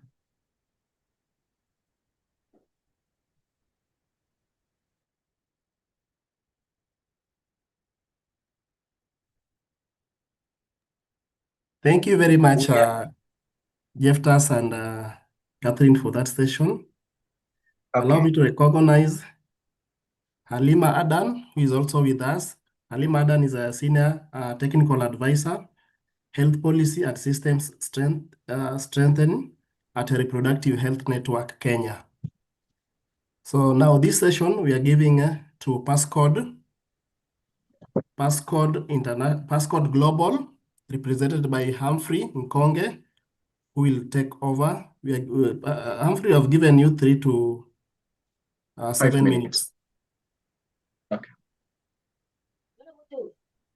Okay, thank you so much, Leonard. Can you kindly confirm for me whether you can hear me? Yes, we are getting you. Okay. So thank you so much, Leonard and everyone else. I am not very sure about the protocol, but I'll be very brief to honor the amount of time given to me. So my name is Humphrey Nkonge. I'm a nurse by profession, registered in Kenya, also registered in the US. And I am the program director at Passcode Global Consultants. So Passcode Global Consultants is an organization that helps nurses to practice bedside nursing internationally. So I'll just briefly talk about what we do. We help nurses with 2 major pathways. That is pathways to English-speaking countries, number 1, and number 2, pathways to German-speaking countries. So majorly, we help nurses to move to the US and also Canada and other English-speaking countries. And on the other hand, we help nurses to move to Germany, Austria, and other German-speaking countries. And therefore, if you get into our organization, you want to move to the US, we help you with services to register you for NCLEX, which we call NCLEX registrations, like CGFNS, boards of nursing, criminal background checks, analyzing your transcripts to choose the best board of nursing for you, registering you with a body called Pearson VUE for you to be able to do the NCLEX exam, and also scheduling your NCLEX examination. And then we help you to get a job, mostly with direct hire organizations.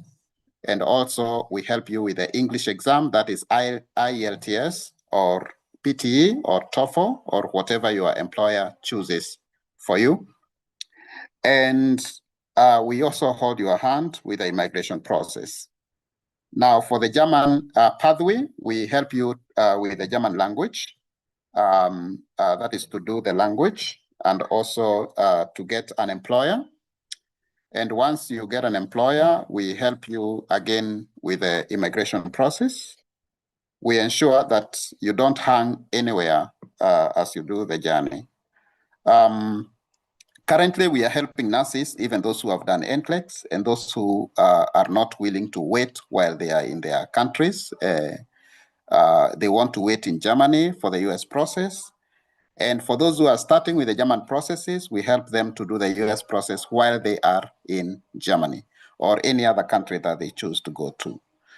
So we have an upcoming intake for NCLEX, that is the USRN pathway, on January 12th. And we also have an intake for the German language classes on the 12th of January. Both our programs are online. For Germany, we have German language, you have physical and online, that is blended programs. And also for IELTS, we have blended programs. And for the physical classes, you do them from our office, which is at KTDA Plaza, 4th floor, at the junction of Moy Avenue and Ronald Gala Street. So you can have our numbers. The first two numbers there, you can make inquiries for NCLEX if you want to make inquiries about the USRN process. And the last number there, plus 254768, you can make inquiries for German language. You can also visit our website, www.passcodeconsultant.com. On social media, we are known by the same name, Passcode Global Consultants. But for NCLEX, we also have Passcode NCLEX. So I think for the interest of time, the most important will be the contact details for those who will want to do more inquiries. We cover countries globally. We have clients in Kenya, Zambia, Ghana, Nigeria, Cameroon, South Africa, Nepal, and India, and extending boundaries as well, representing nurses very well out there. So I want to thank you so much for the opportunity and also to congratulate you so much for the high level knowledge that you guys are displaying in this forum. And it is a very good learning platform. Thank you so much.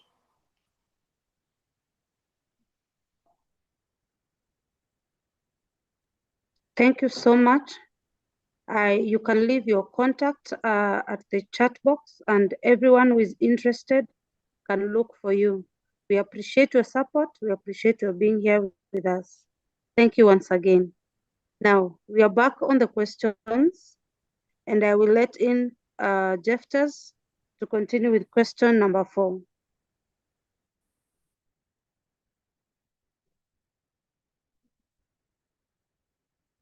Question number 4 is on enteral and assistive patient feeding in an oncology department for the non-malnourished patients. Take note of the case scenario. You are still the registered nurse working in an oncology medical surg ward, and a patient without documented malnutrition is on enteral and assistive feeding due to poor oral intake.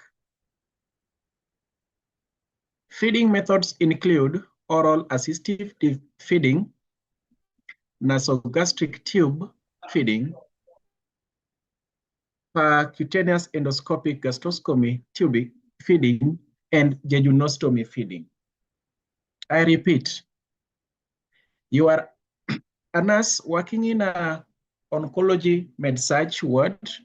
A patient without documented malnutrition is on enteral and assistive feeding due to poor oral intake. Feeding methods include oral assistive feeding, NGT, PEG, and jejunostomy feeding. Now, the patient is receiving commercial enteral formulas, that is Fresobin and Nutricom, intermittently. The patient reports recurrent diarrhea after enteral feeding, reduced urine output, thirst, and headache after eating a normal diet.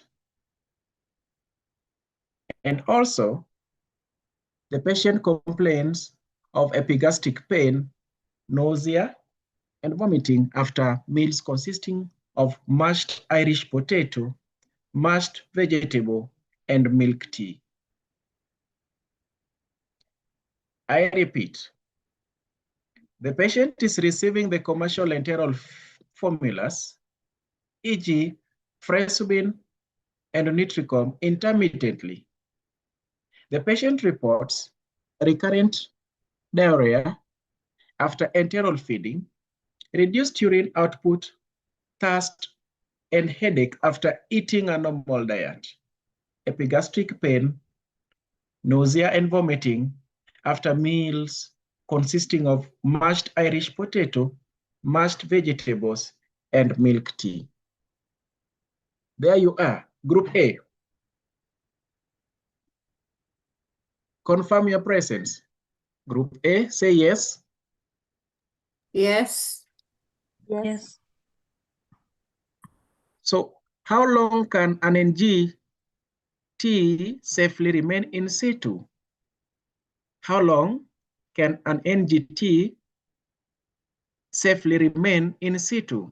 And how long should enteral feeding bags be left hanging? How long should enteral feeding bags be left hanging?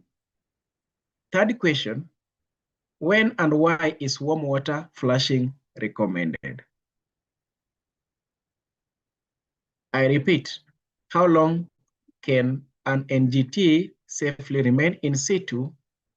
And how long should enteral feeding bags be left hanging? And when and why is warm water flushing recommended and not cold water? Please, your 2 minutes starts now. Group A, be brief.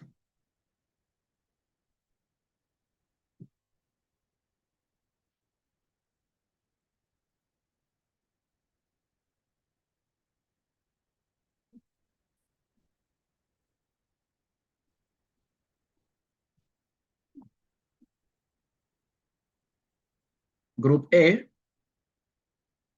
how long can NG tube safely remain in situ? And how long should enteral feeding bags be left hanging? And when and why is warm water flushing recommended? Your 30 seconds. Jeftas, if in case maybe they are not able to respond to that, can they give opportunity to the listeners to help them? Just a question. Only for 1 minute. Yes. I'm here. So the NGT should remain in situ for 7 to 10 days. And then the bag is for 24 hours.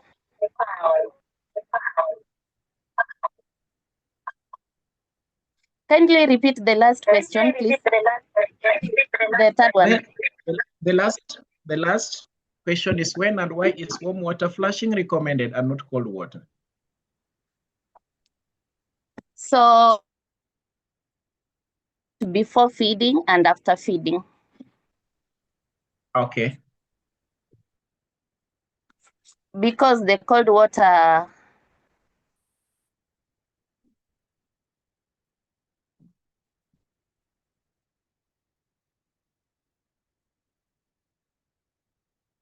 Okay, thank you. Group B. Thank you, Group A. Group B. Please proceed. Addition, please. Yes, 30 seconds. The warm water is recommended more because if it is cold, some feeds have fatty components that can clog the NG tube and can bring a discrepancy during the feeding of the patient. That is why warm water is recommended. Back to you. Okay, thank you, Group A. Group B.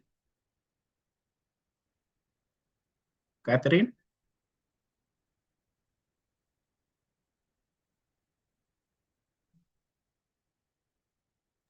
Okay, Group B. Question. Outline the correct procedure for NGT insertion and confirmation. Outline the correct procedure for NGT insertion and confirmation.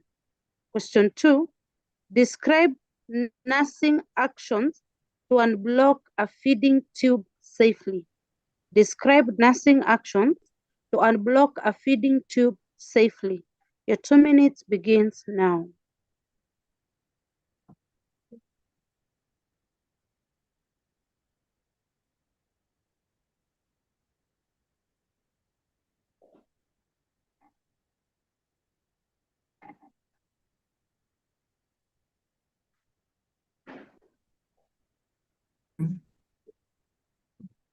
You first collect all the requirements that you need when you are doing the NGT insertion. Ensure you have the NG tube according to the size of the patient that you are putting the NG tube to. Ensure that you have a bowl with the water, especially warm water. Ensure you have a stethoscope that will auscultate if the NG tube is in the right position. Then from there, you go to the client, you explain the procedure to the client, then you start with the procedure. You measure the distance between the nose, the ear pinna, and the chest. How the tube should go inside the patient. Then you secure it tightly with a strapping so that it cannot fall out. Then from there, you test if the NG tube is in situ. You can dip the NG tube in the water. When you see bubbling, the NG tube is not in the right position. Maybe it's in the lung. You are supposed to remove it and then you reinsert. On describing on how to unblock is you get a warm water with a syringe. Just you aspirate the warm water, try to push, you see if there is any resistance. From there, if there is any resistance, you just hold and ensure that the NG tube is in the right place so that you cannot aspirate in the lungs.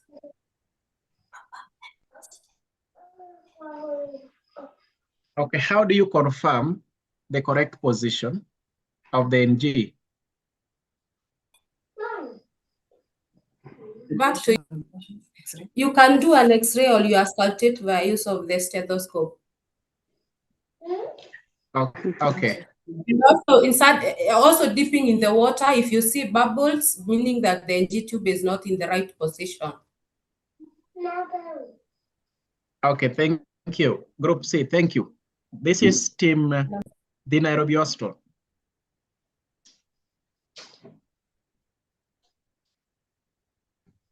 Thank you, the Jacaranda team. Now we are going to team the Nairobi Hospital.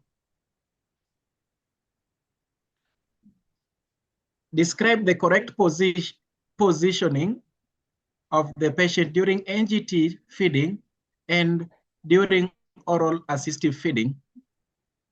And please state the correct position after feeding.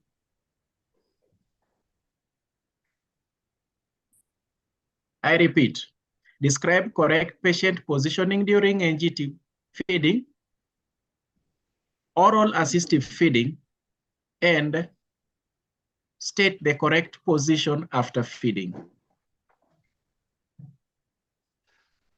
2 minutes starts.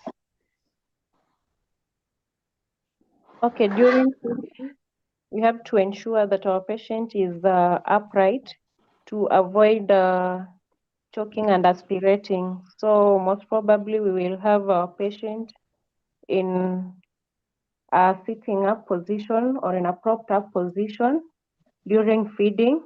And after feeding, we also leave the patient in that position for at least 30 minutes for the digestion to occur before the patient lies back to avoid regurgitation. If the patient is unable to be in that position, can be on the lateral decubitus position during the feeding, then that 30 minutes after the feeding before we position the patient. And just to specify on the left lateral.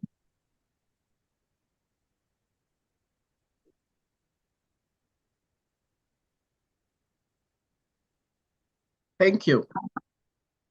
Any additional? Thank you, Group C, the Nairobi Hospital. Let's appreciate the Nairobi Hospital.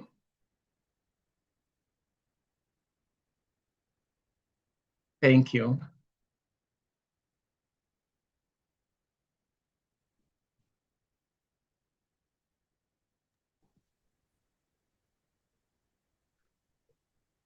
All right. Justus, you can continue with case number 5.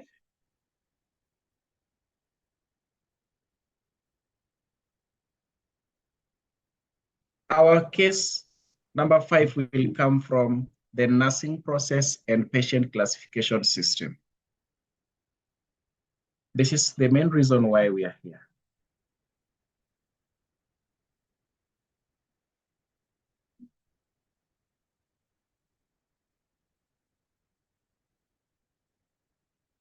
Our case scenario for the nursing process is you are a nurse in a general med-surg ward.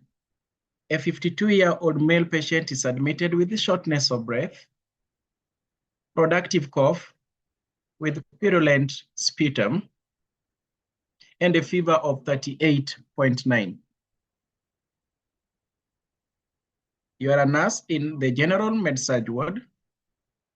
Your patient, who is 52-year-old male patient, is admitted with shortness of breath, productive cough with purulent sputum and fever of 38.9 degrees. The patient has a history of hypertension and diabetes mellitus type 2. On assessment, the blood pressure is 150/95, pulse is 110 beats per minute, respiratory rate is 28 circles per minute, and the SpO2 is 88% on room air. Temperature is 38.9 degrees. The patient is anxious, restless, using accessory muscles to breathe.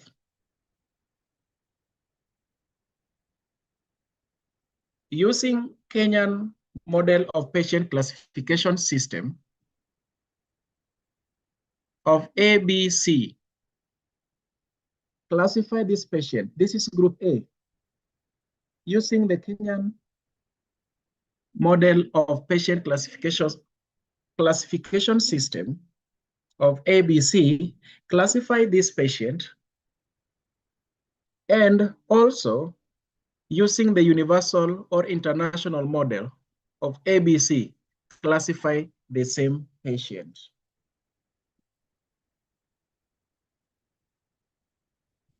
Group A, classify the patient using Kenyan model and classify the patient using the international model. 2-minute start.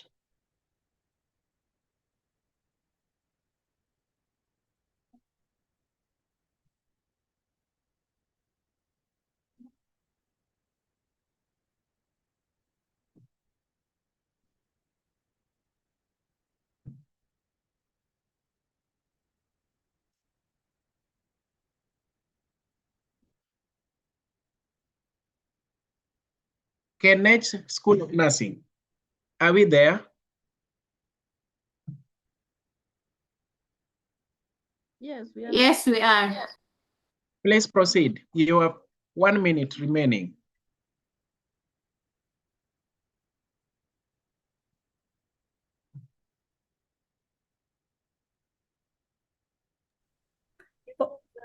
Okay, in the Kenyan model of classification, I classify the patient yellow to emergency, which is red, because the patient has a fever of 39, and the cough, which might be normally be priority because of dyspnea, and also because of diabetes and hypertension, the patient is pushed to the emergency classification. Okay, so you said red. Thank you. And what of the international model?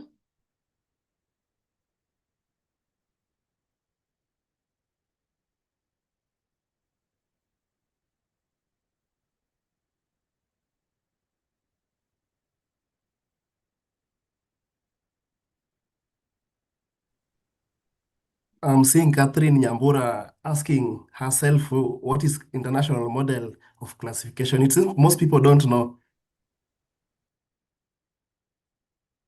Yeah, thank you.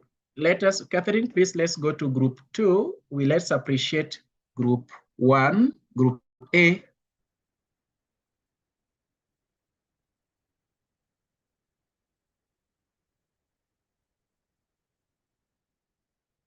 Let's go to group B now. Okay, moving on. Group B. Question. Identify the most prioritized nursing diagnosis for this patient based on the assessment. Identify the most prioritized nursing diagnosis for this patient based on the assessment. Question 2.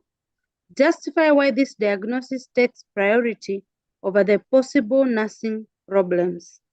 Justify why this diagnosis takes priority over other possible nursing problems. Your 2 minutes begins now, Team Jacaranda.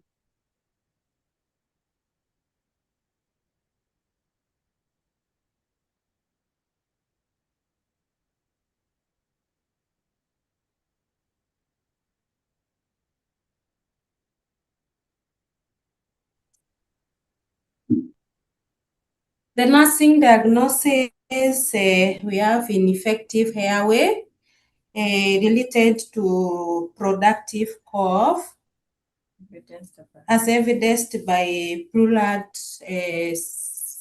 sputum excretions. The reason that I've given the nursing diagnosis as priority, because with the honor of the managing of the client, the airway come first. With the effective airway, the client is able to cope well with the environment. Okay, thank you, Jacaranda team. Thank you. We will get the reactions later. Let's just move straight to the Nairobi Hospital.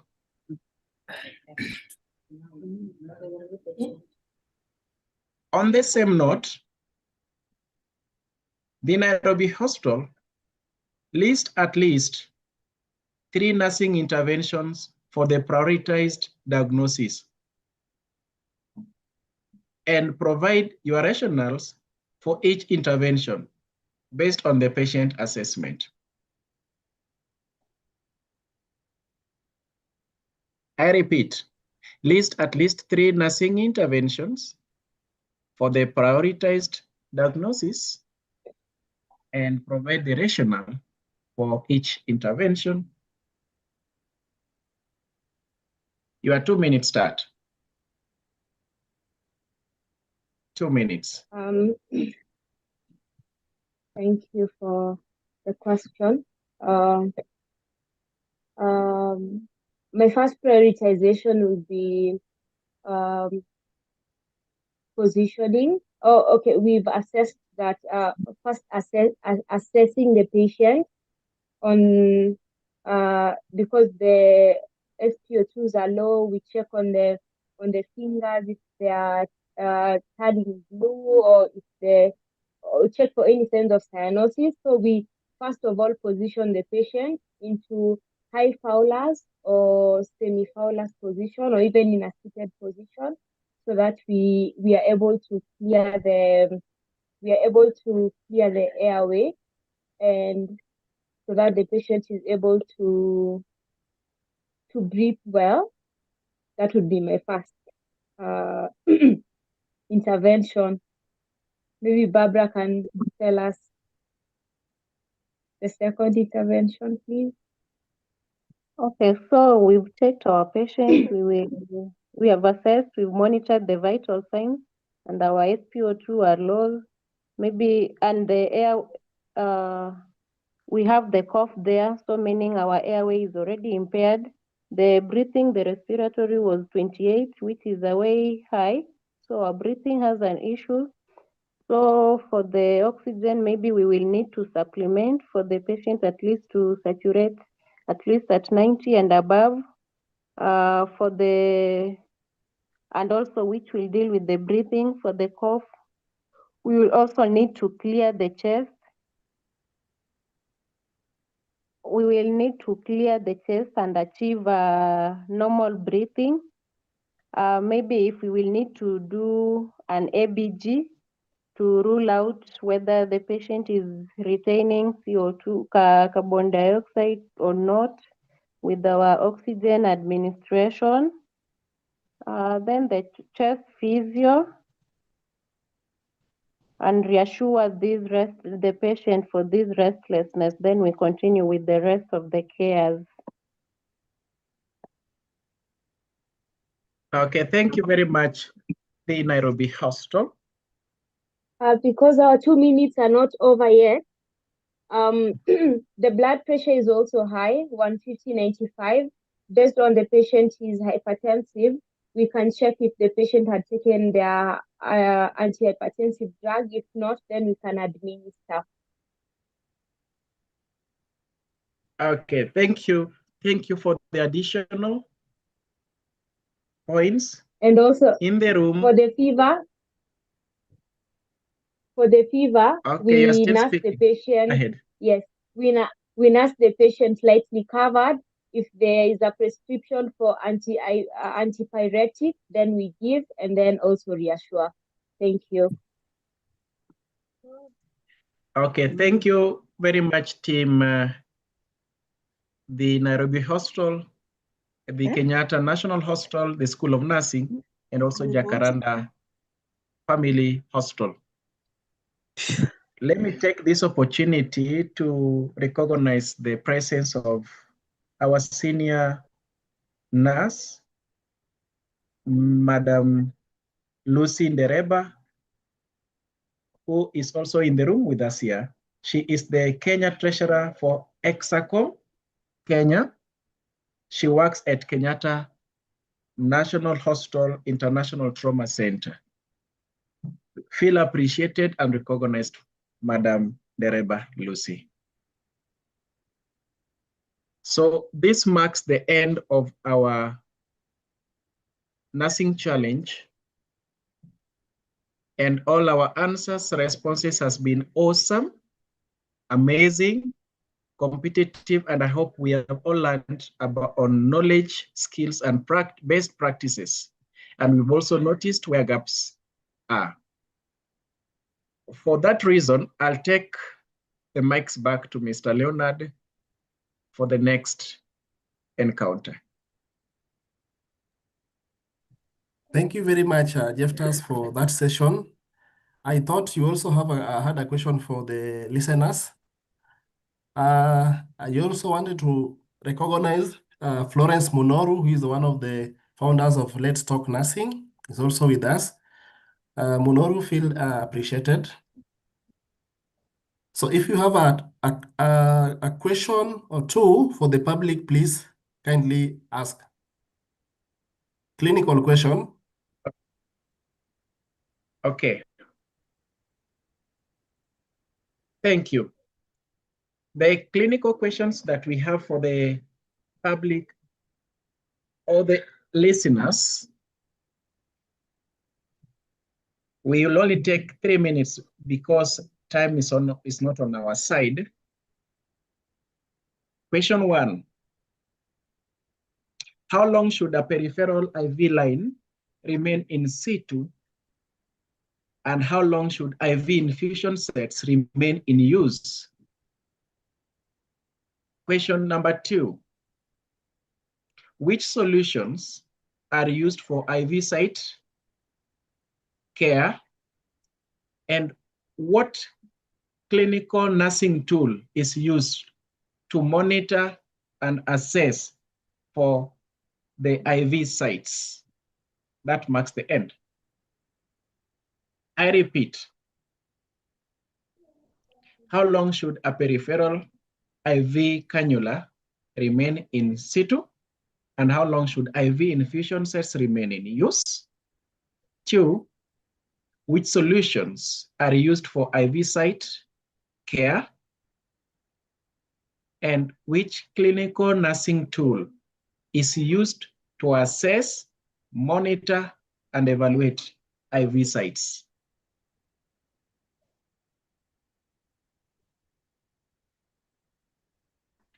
Yes, Mr. Leonard, this was to the general audience and listeners. Someone can just unmute and respond.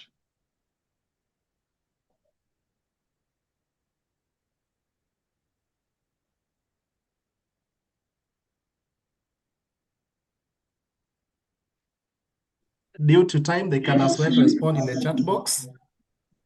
Hello, team. Hello. Yes. Yes, I want to answer the question. This is Naomi on Limu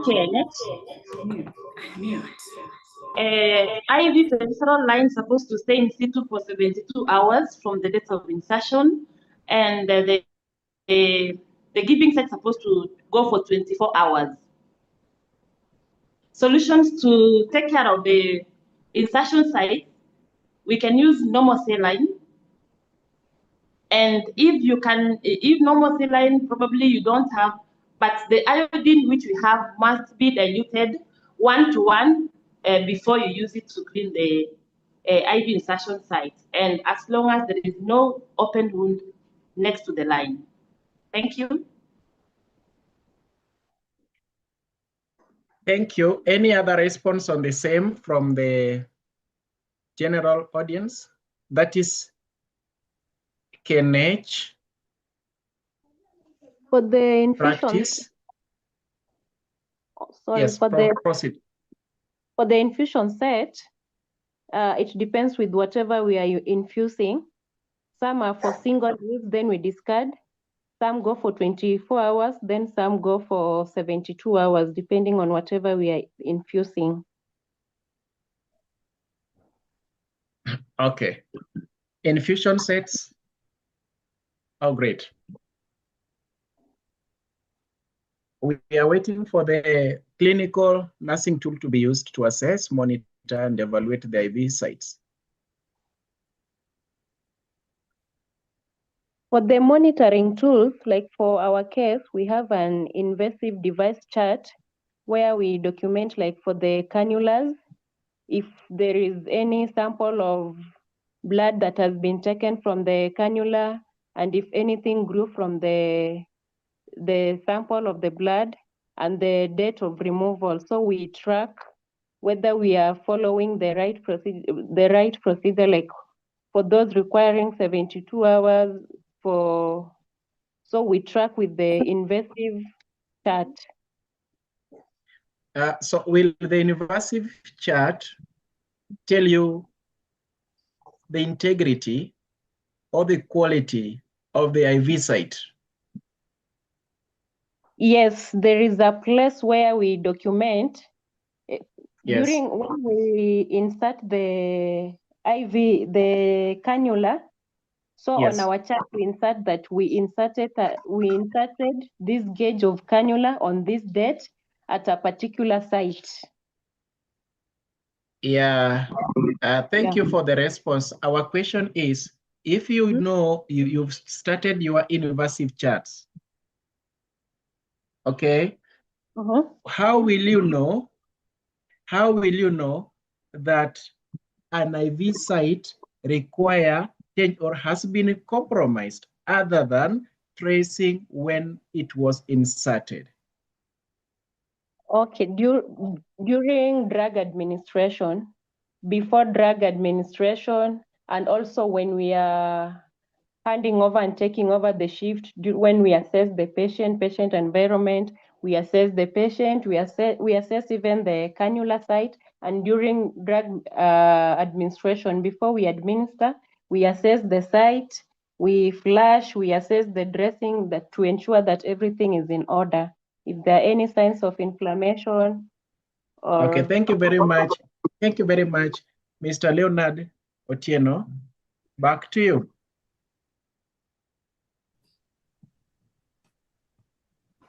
Thank you for involving the listeners.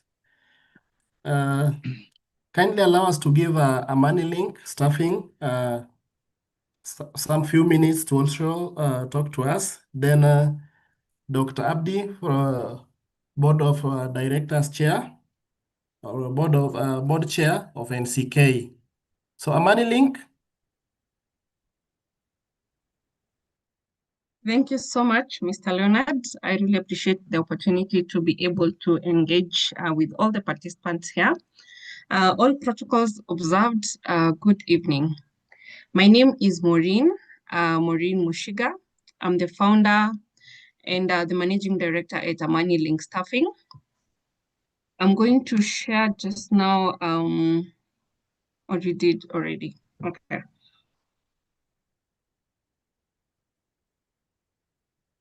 All right, so I'm going to briefly just discuss what it is that Amani Link does.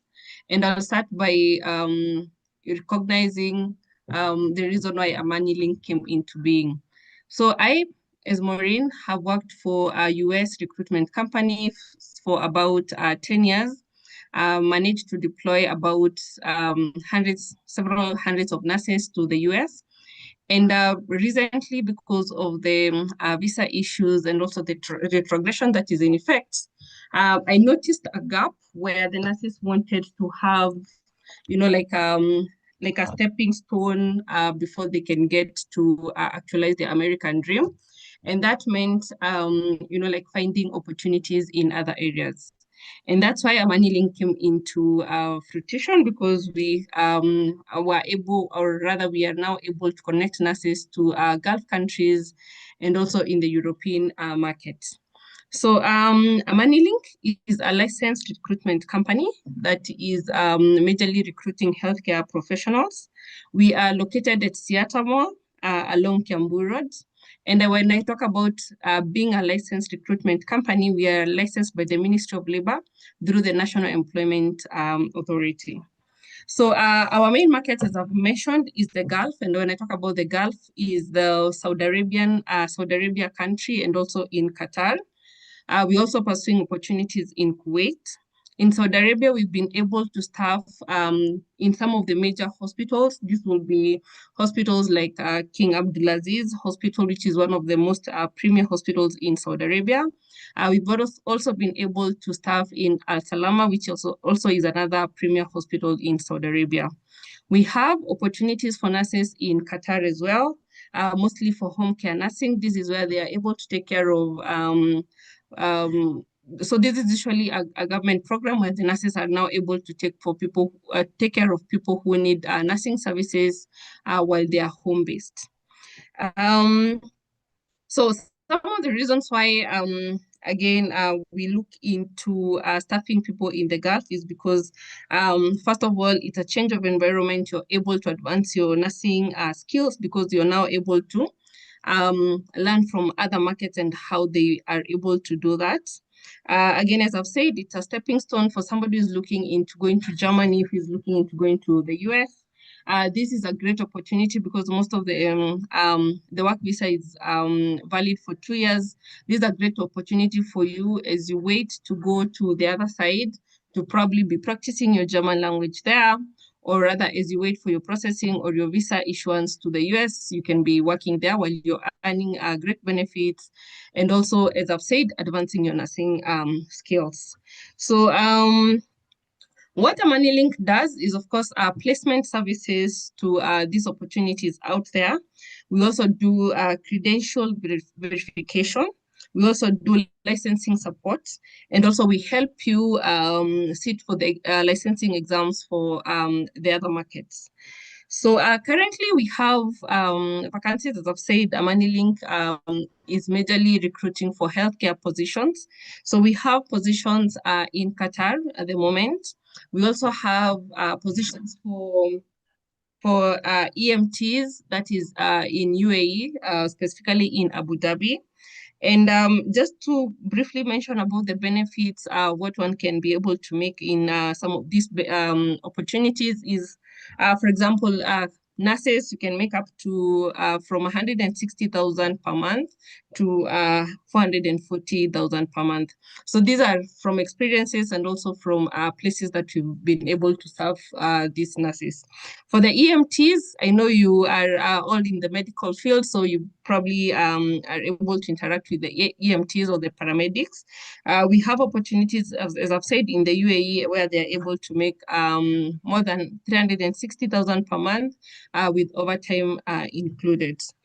We also do have opportunities for caregivers, that is both in Qatar, UAE, and also in Saudi Arabia. So unfortunately or fortunately, most of these opportunities, because of the culture, they're usually for female, that is for the nurses. But for the EMTs, it's both genders. And we are looking at an age gap between 23 years to 45 years. Specifically for nurses, it's 23 to 39 years. So from the poster that is there, you can be able to see our contact information. That is the phone number, our website. You can be able to reach out to us in case you have any additional questions or you want to know more about opportunities or how we can be able to take you through this journey. You can be able to reach us out to us on those numbers. I'm also going to share a link on the chat box. In case you are interested to make an application, you can make the application there and we'll be happy to help you. So all the best, and I'm looking forward to interacting with you in case you're making applications, or if you know someone in your circles who would like to or who is interested in these opportunities. So thank you very much. Thank you so much, Mr. Leonard. That will be it for my presentation.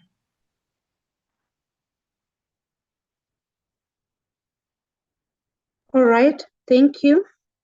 At this minute, we are time conscious and we are going to allow a maximum of 6 minutes to our dignitaries who we have today. And I request, please, if I give you a chance, please, our dear dignitaries, we respect you, but also in respect of time, we request that you take at least 1.5 minutes at the maximum so that we can also allow nurses to rest and also those who are on duty to continue working.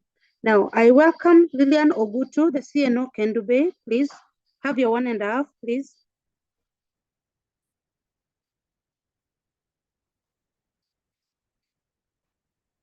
Lillian Ogutu.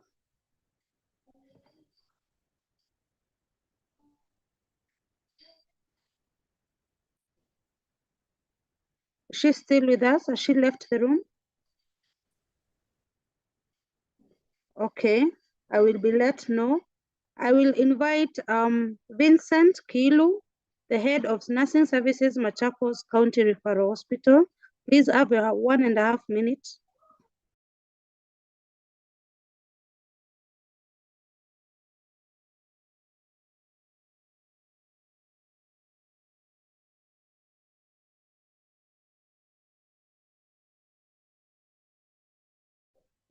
Okay, I will assume if silence, if the screen is silent, that they are not with us anymore, but we noticed their presence as we were going on. I will go next to Catherine Wangeshi, the Director, Nursing Services Metropolitan. Please have your 1.5 minutes.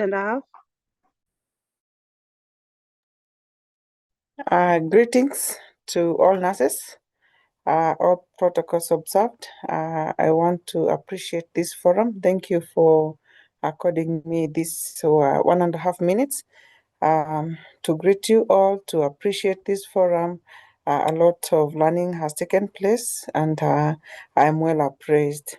Allow me to introduce to you what we do at Metropolitan, and the latest of what we are doing is in robotic surgery, which is a more modern way of doing surgery, especially the knee replacement to our aging parents or people with osteoarthritis. We at Metropolitan are the first in Kenya and in East and Central Africa to perform the robotic surgery. We did 2 in the month of December, and this is covered by SHA as well to some extent. I will leave my number just in case you need more information so that I'm within the time frame. You can get in touch. Thank you very much. My number, I will leave in the chat. Thank you, Catherine. Back to you. Thank you very much, Catherine Wangeshi. Thank you for joining us. Please, next time, bring all the nurses from Metropolitan. So we have next Dr. Nyampu, who is a nurse in charge organization in Liberia. Please take over, Dr. Nyampu. Hello, good afternoon, good morning, good night, wherever you are. I say that because currently it just became good afternoon for me. And I am so excited about this opportunity. I said thank you so much to Leonard Otiano. Thank you so much for the invitation. Thank you for involving nurses in charge. My name is Dr. Nyepu Kemu Hall, and I am a nurse practitioner. Started my journey as a nurse's aide. I am from Liberia originally, still goes to Liberia every year, but I am based in the United States of America. And this is where Nurses in Charge was founded. We are global. We are currently in 22 nations and counting more, Kenya being one of those, and Leonard Otiano is one of our members, has been for now, I believe 2 years or 3 years. So I won't go too much into your time. I have posted an elaborate detail into the chat line so that you all can follow up. We do connect, celebrate, and empower nurses and midwives globally. We are a faith-based organization, so we take this as a ministry of Christ so that we can reach the world at large, to empower nurses and midwives to know that we are healers. We are not just professionals, we are healers first. We have been given a gift, so we should harness our gift. We should cultivate it to reach humanity at large. So my WhatsApp number is in the bottom of that list. Reach me anytime, because Nurses in Charge is a family. We believe that as a family, we can definitely do a lot around the world. So thank you again. I am so proud of you all. I learned a lot today. I polished my skills from everything you shared. And again, please join us. We have no fees. We have no, we don't charge you. We actually pour into you and you pour into us globally. Thank you so much, guys. Love you all. Thank you so much, Dr. Nyampu. At this juncture, I will welcome the president of the African Kidney Organization, Divina Nyarera. Welcome. Please, maximum of 1.5.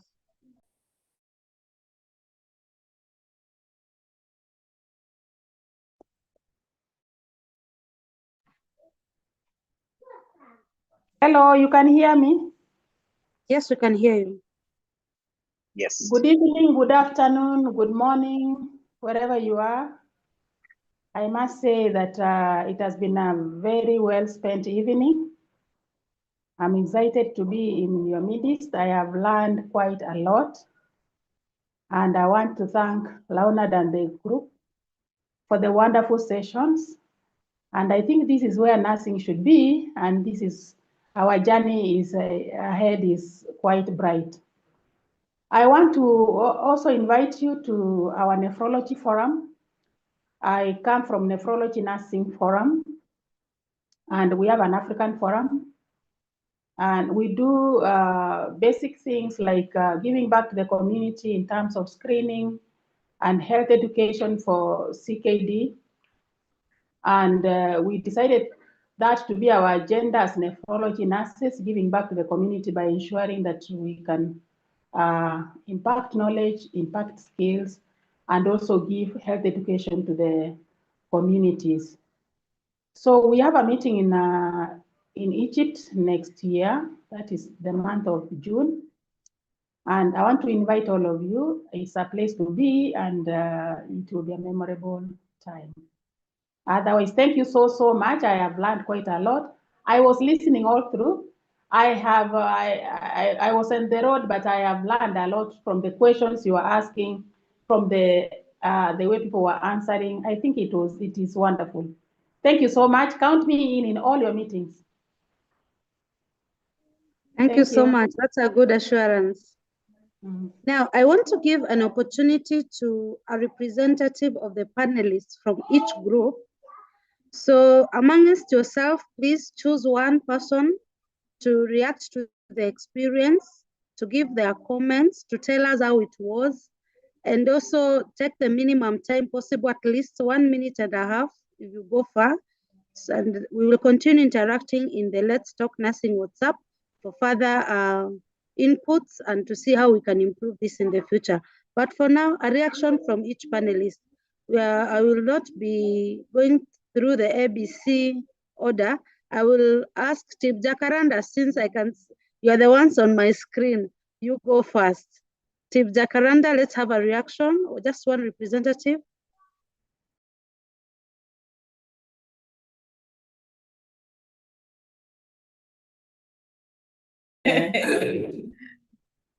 Thank you for the opportunity. I'm glad that I'm very grateful to the organizers of this the first international or global contest for the nurses. It has been a good one, a challenge to us. It gave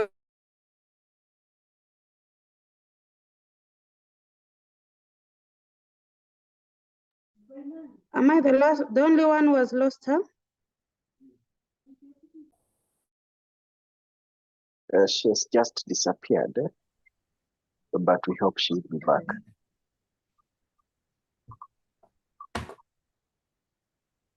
This meeting is being recorded. Sorry for the interruption. Okay. Just complete what you were saying. So I was saying, thank you for the opportunity. We are very glad to be part of this, the first or the initial nursing contest. It has been a great one. Just judging or jogging our brains in what we do every day. I believe we've learned a lot, the panelists and even the audience. I'm hoping this is the first of the many that are coming. And we promise to be participating in each and every contest that will be held and even support more.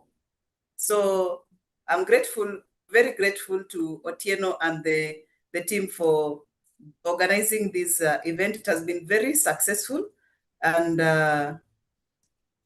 we hope we'll have more events. Thank you to all the people who joined, all those who supported us, and just to my fellow panelists, this is the evidence of what we do every day.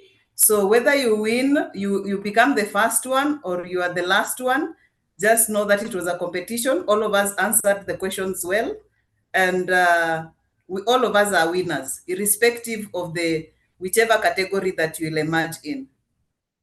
Thank you so much.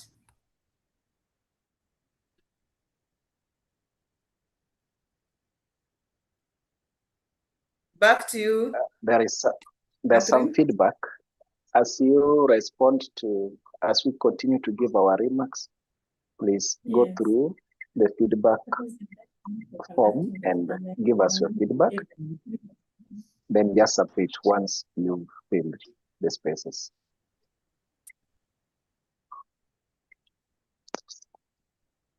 Yes, we have our senior most from the Nursing Council.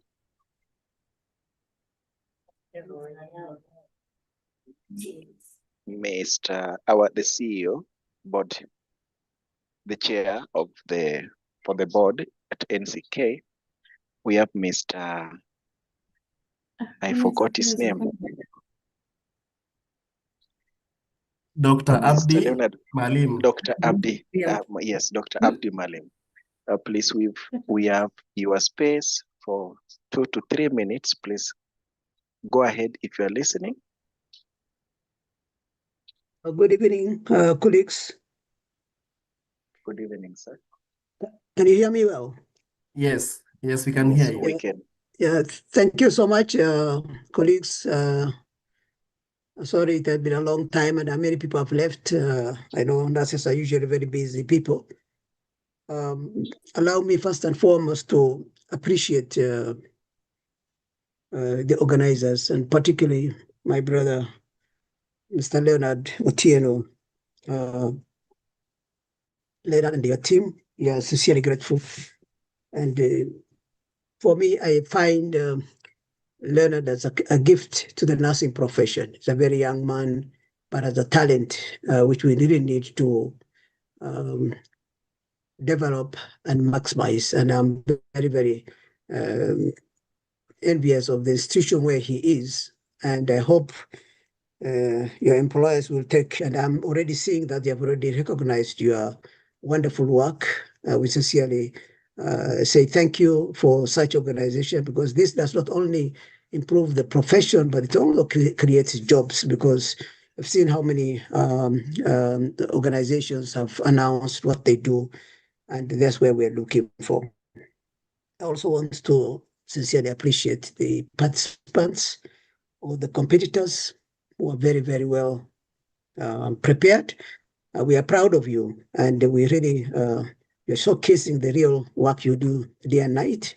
And we hope this being the first, we'll categorize, and I request maybe later on we organize one for students, others for specific categories or subspecialty of nursing. So at least as today you really very much spent on med-surg and other generally care that we give to our patients. Thank you very much. I also would like to mention when it comes to the profession of nursing, nursing profession will not be there without you. Neither will you be a nurse without the nursing profession. So the profession needs you, and you need the profession. And we have really to, and I mentioned this in my few months I've been in this process, that we have to be extremely jealous of our profession. Nursing profession is one of the oldest professions. It's a caring, as one of my colleagues said, that we don't only do as a job, but it is a calling. It is really a service that we give to mankind, whether in war or in peace. So we really want to ensure that we seriously and jealously, take care of our profession and belong. So when you say that I belong to the nursing profession, let's portray that which is expected of us as professionals. Of course, we're human beings. We have our shortcomings, but let us try our best as much as possible. And this really brings me to the various agencies that coordinate and try to find jobs for our profession, our colleagues, our graduates, and others. We sincerely appreciate the role you are taking. Please advertise and be our ambassadors wherever you are. Try to find jobs. Yesterday I was seeing the news, yesterday or the day before yesterday, that we should increase the number of nursing training institutions because there are shortage of nurses. No, we don't have shortage of nurses in the hospital. We have shortage of lack of following the guidelines, which are in our constitution. If we say that patients in maternity must be 1 to 2, one nurse for 2 patients, or in ICU, 1 to 1, but we are not providing that. It is us, including the Nursing Council, that is not encouraging standards. And there we are without jobs. We are not having shortage of nurses, but it is like you are a farmer harvesting your food which you planted, but your family is still hungry. This is really what is happening. Kenyans are lacking nurses because we are not adhering to standards, and we really need to take care of our patients by providing, and this is the county government and others, we must provide as the rules say in our constitution and our other acts of practice. As I agree and appreciate the role played by the agencies that promote our nurses' jobs outside the country and within. I want to mention one thing very seriously. If you use the name nursing, then that job, that service, that program must be approved by the Nursing Council. I see even in the TV, prime time, now certified nursing assistant. Even today, I was saying nursing assistant. Please, can you remove that? Otherwise, we shall take you to court. If it is a nurse, then the Nursing Council must have provided that curriculum and must be regulator of the training and the licensing. We are losing jobs because our job has been scavenged by many. What we call KPOA, tried to now registers. It's the jobs of nurses. We have lost jobs of what you call theater nurses, to names that, and the people who started this are nurses themselves, senior nurses, who should be the safeguards of the profession. As myself as a nurse and as a chair, I will take all steps possible to our patients. So if you are using nurse aides and nurse assistant, kindly remove that name nurse. If you want to maintain, come to our office for registration and a curriculum for undertaking that. That must be very clear. Because we are losing jobs because people with the pseudonyms of nursing have taken over our jobs. And now we have our students, graduates, everybody. We don't have jobs for ourselves. That one, the Nursing Council will not allow. As I told you, the nursing profession is you, and you are the profession of nursing. Kindly, let's be together. I thank this group, and I would like to see as often as possible. Finally, I would like to sincerely appreciate and thank our sponsors behind these wonderful programs. And Leonard, plus your team, and the sponsors, we say thank you very much. We admire you. We are proud of you. And please feel free to give us whatever is possible. Kindly, I would like to recognize and maybe to request you. Feel free to come to the Nursing Council or give your views. Don't put things on social media. You are the owner of the house. If there's something which you need to be done, the council is made up of professional representatives, universities, mid-levels, faith-based, public, whatever. Feel free, don't hide, don't deny us your wisdom. Yeah, come forward and guide us, and we'll be able to put your the points through and see how the board can implement whatever you're suggesting. I've taken too much, but I thought it was enough to say that. Thank you so much. I'm ready at any time. You can reach me. My name is Dr. Dabar Abdi Malim, and you can reach me anytime between 3:30 a.m. to 11 p.m. My phone is never put off. Thank you so much, and God bless you.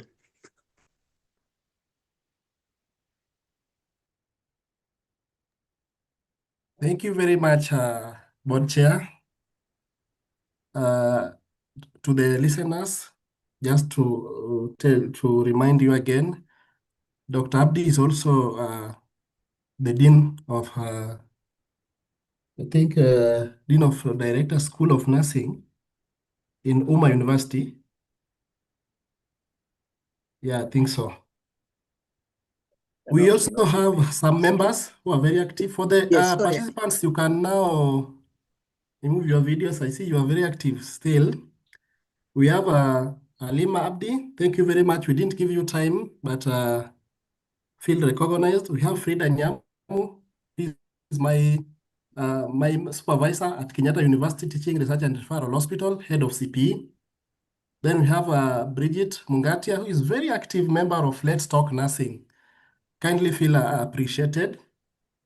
I'll give to our sponsors. We have Britam. Thank you very much. Passcode, MoneyLink. Also, the members, all the members of Let's Talk Nursing are the one who made sure that this activity happens through their contribution. We're really happy for your support. For those people who are still interested in buying what we are selling, like the flask marks, I will display them. you can still reach out and share the contact in the chat box. This time now I'll give Catherine to announce the results.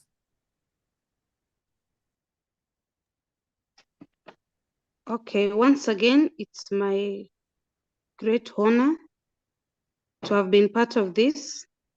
Kindly allow me to say that these results are based on the scoring system that we had. And we have tried as much as possible to have a free and fair scoring system. It is not a reflection of how much any team knows. You know, the examination process does not, may test an area that you're not okay with, or test the area that you're okay with and an area that another person is not quite okay with. But it is just a challenge that we all get to learn from, that we challenge one another, that we learn from one another, and that we light each other's candle through skills and best practice.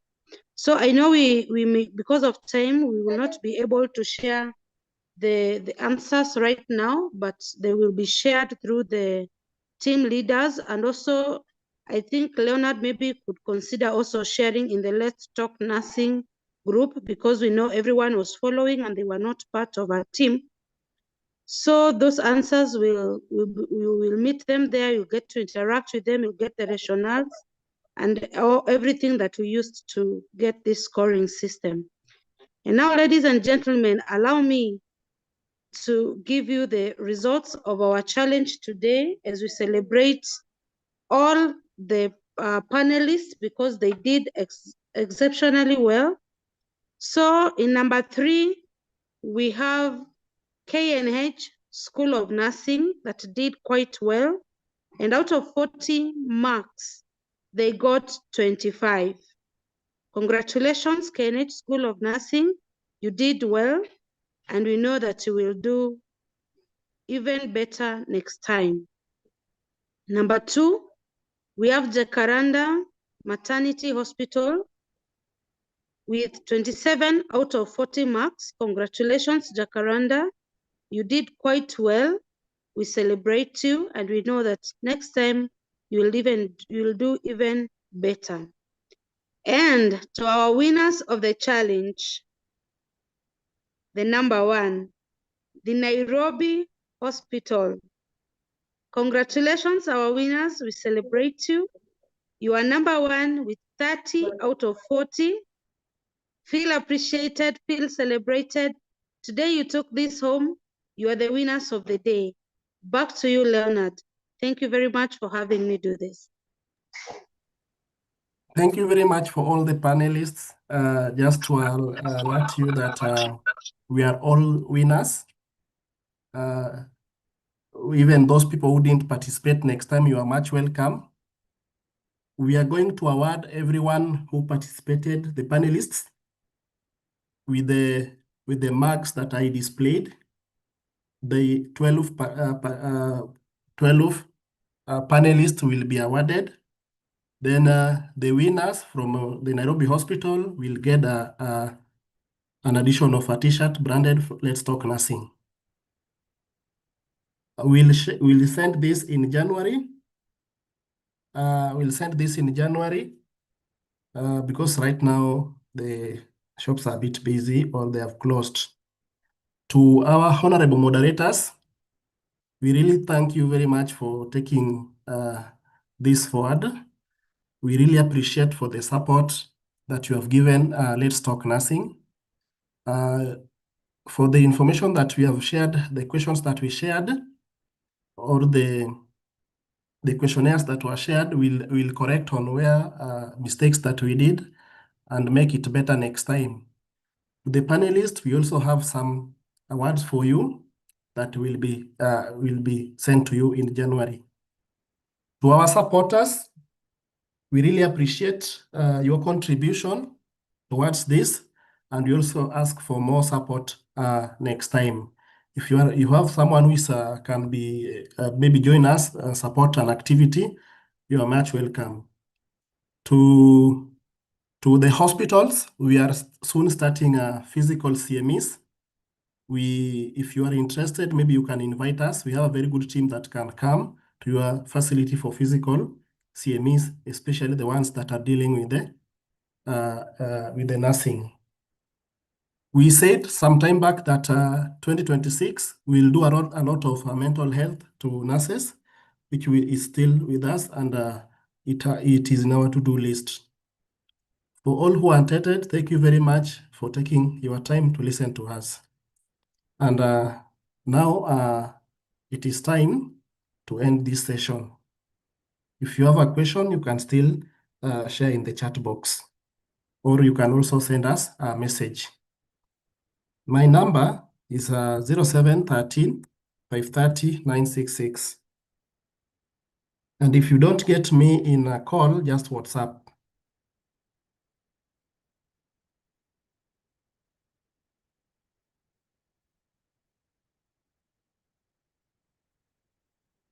Yeah, thank you very much.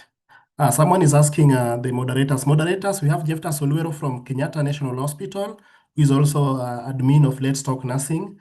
We have Catherine Mweni. Catherine is the NNK chairperson, Machakos branch, and also a very active member of Let's Talk Nursing.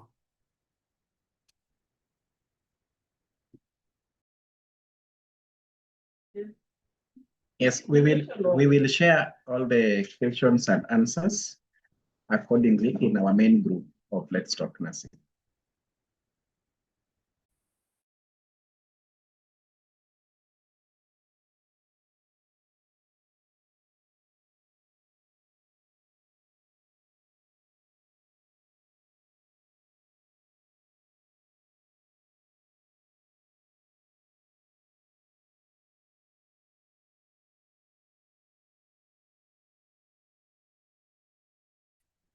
We can just now leave.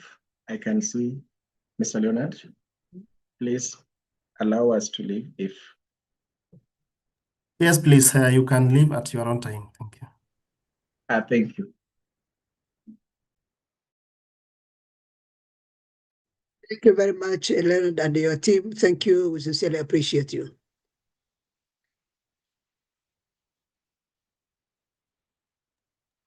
Thank you so much. It was good interacting. Bye-bye. Team leader to reach me. Team leaders to reach me out. This was really, really great, and we're looking forward to many more. Lilian Ogutu, good evening. Good evening, Leonard. This is Jeftas. Oluero, that was good. Yes. That was good. And so you know people, eh? Yes.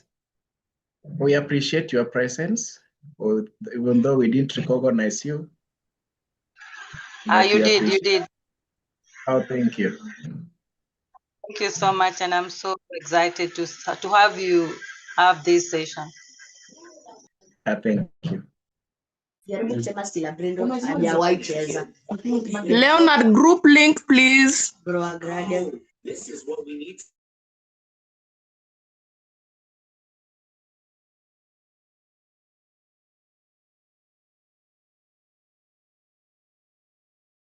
We are sharing shortly. There it is.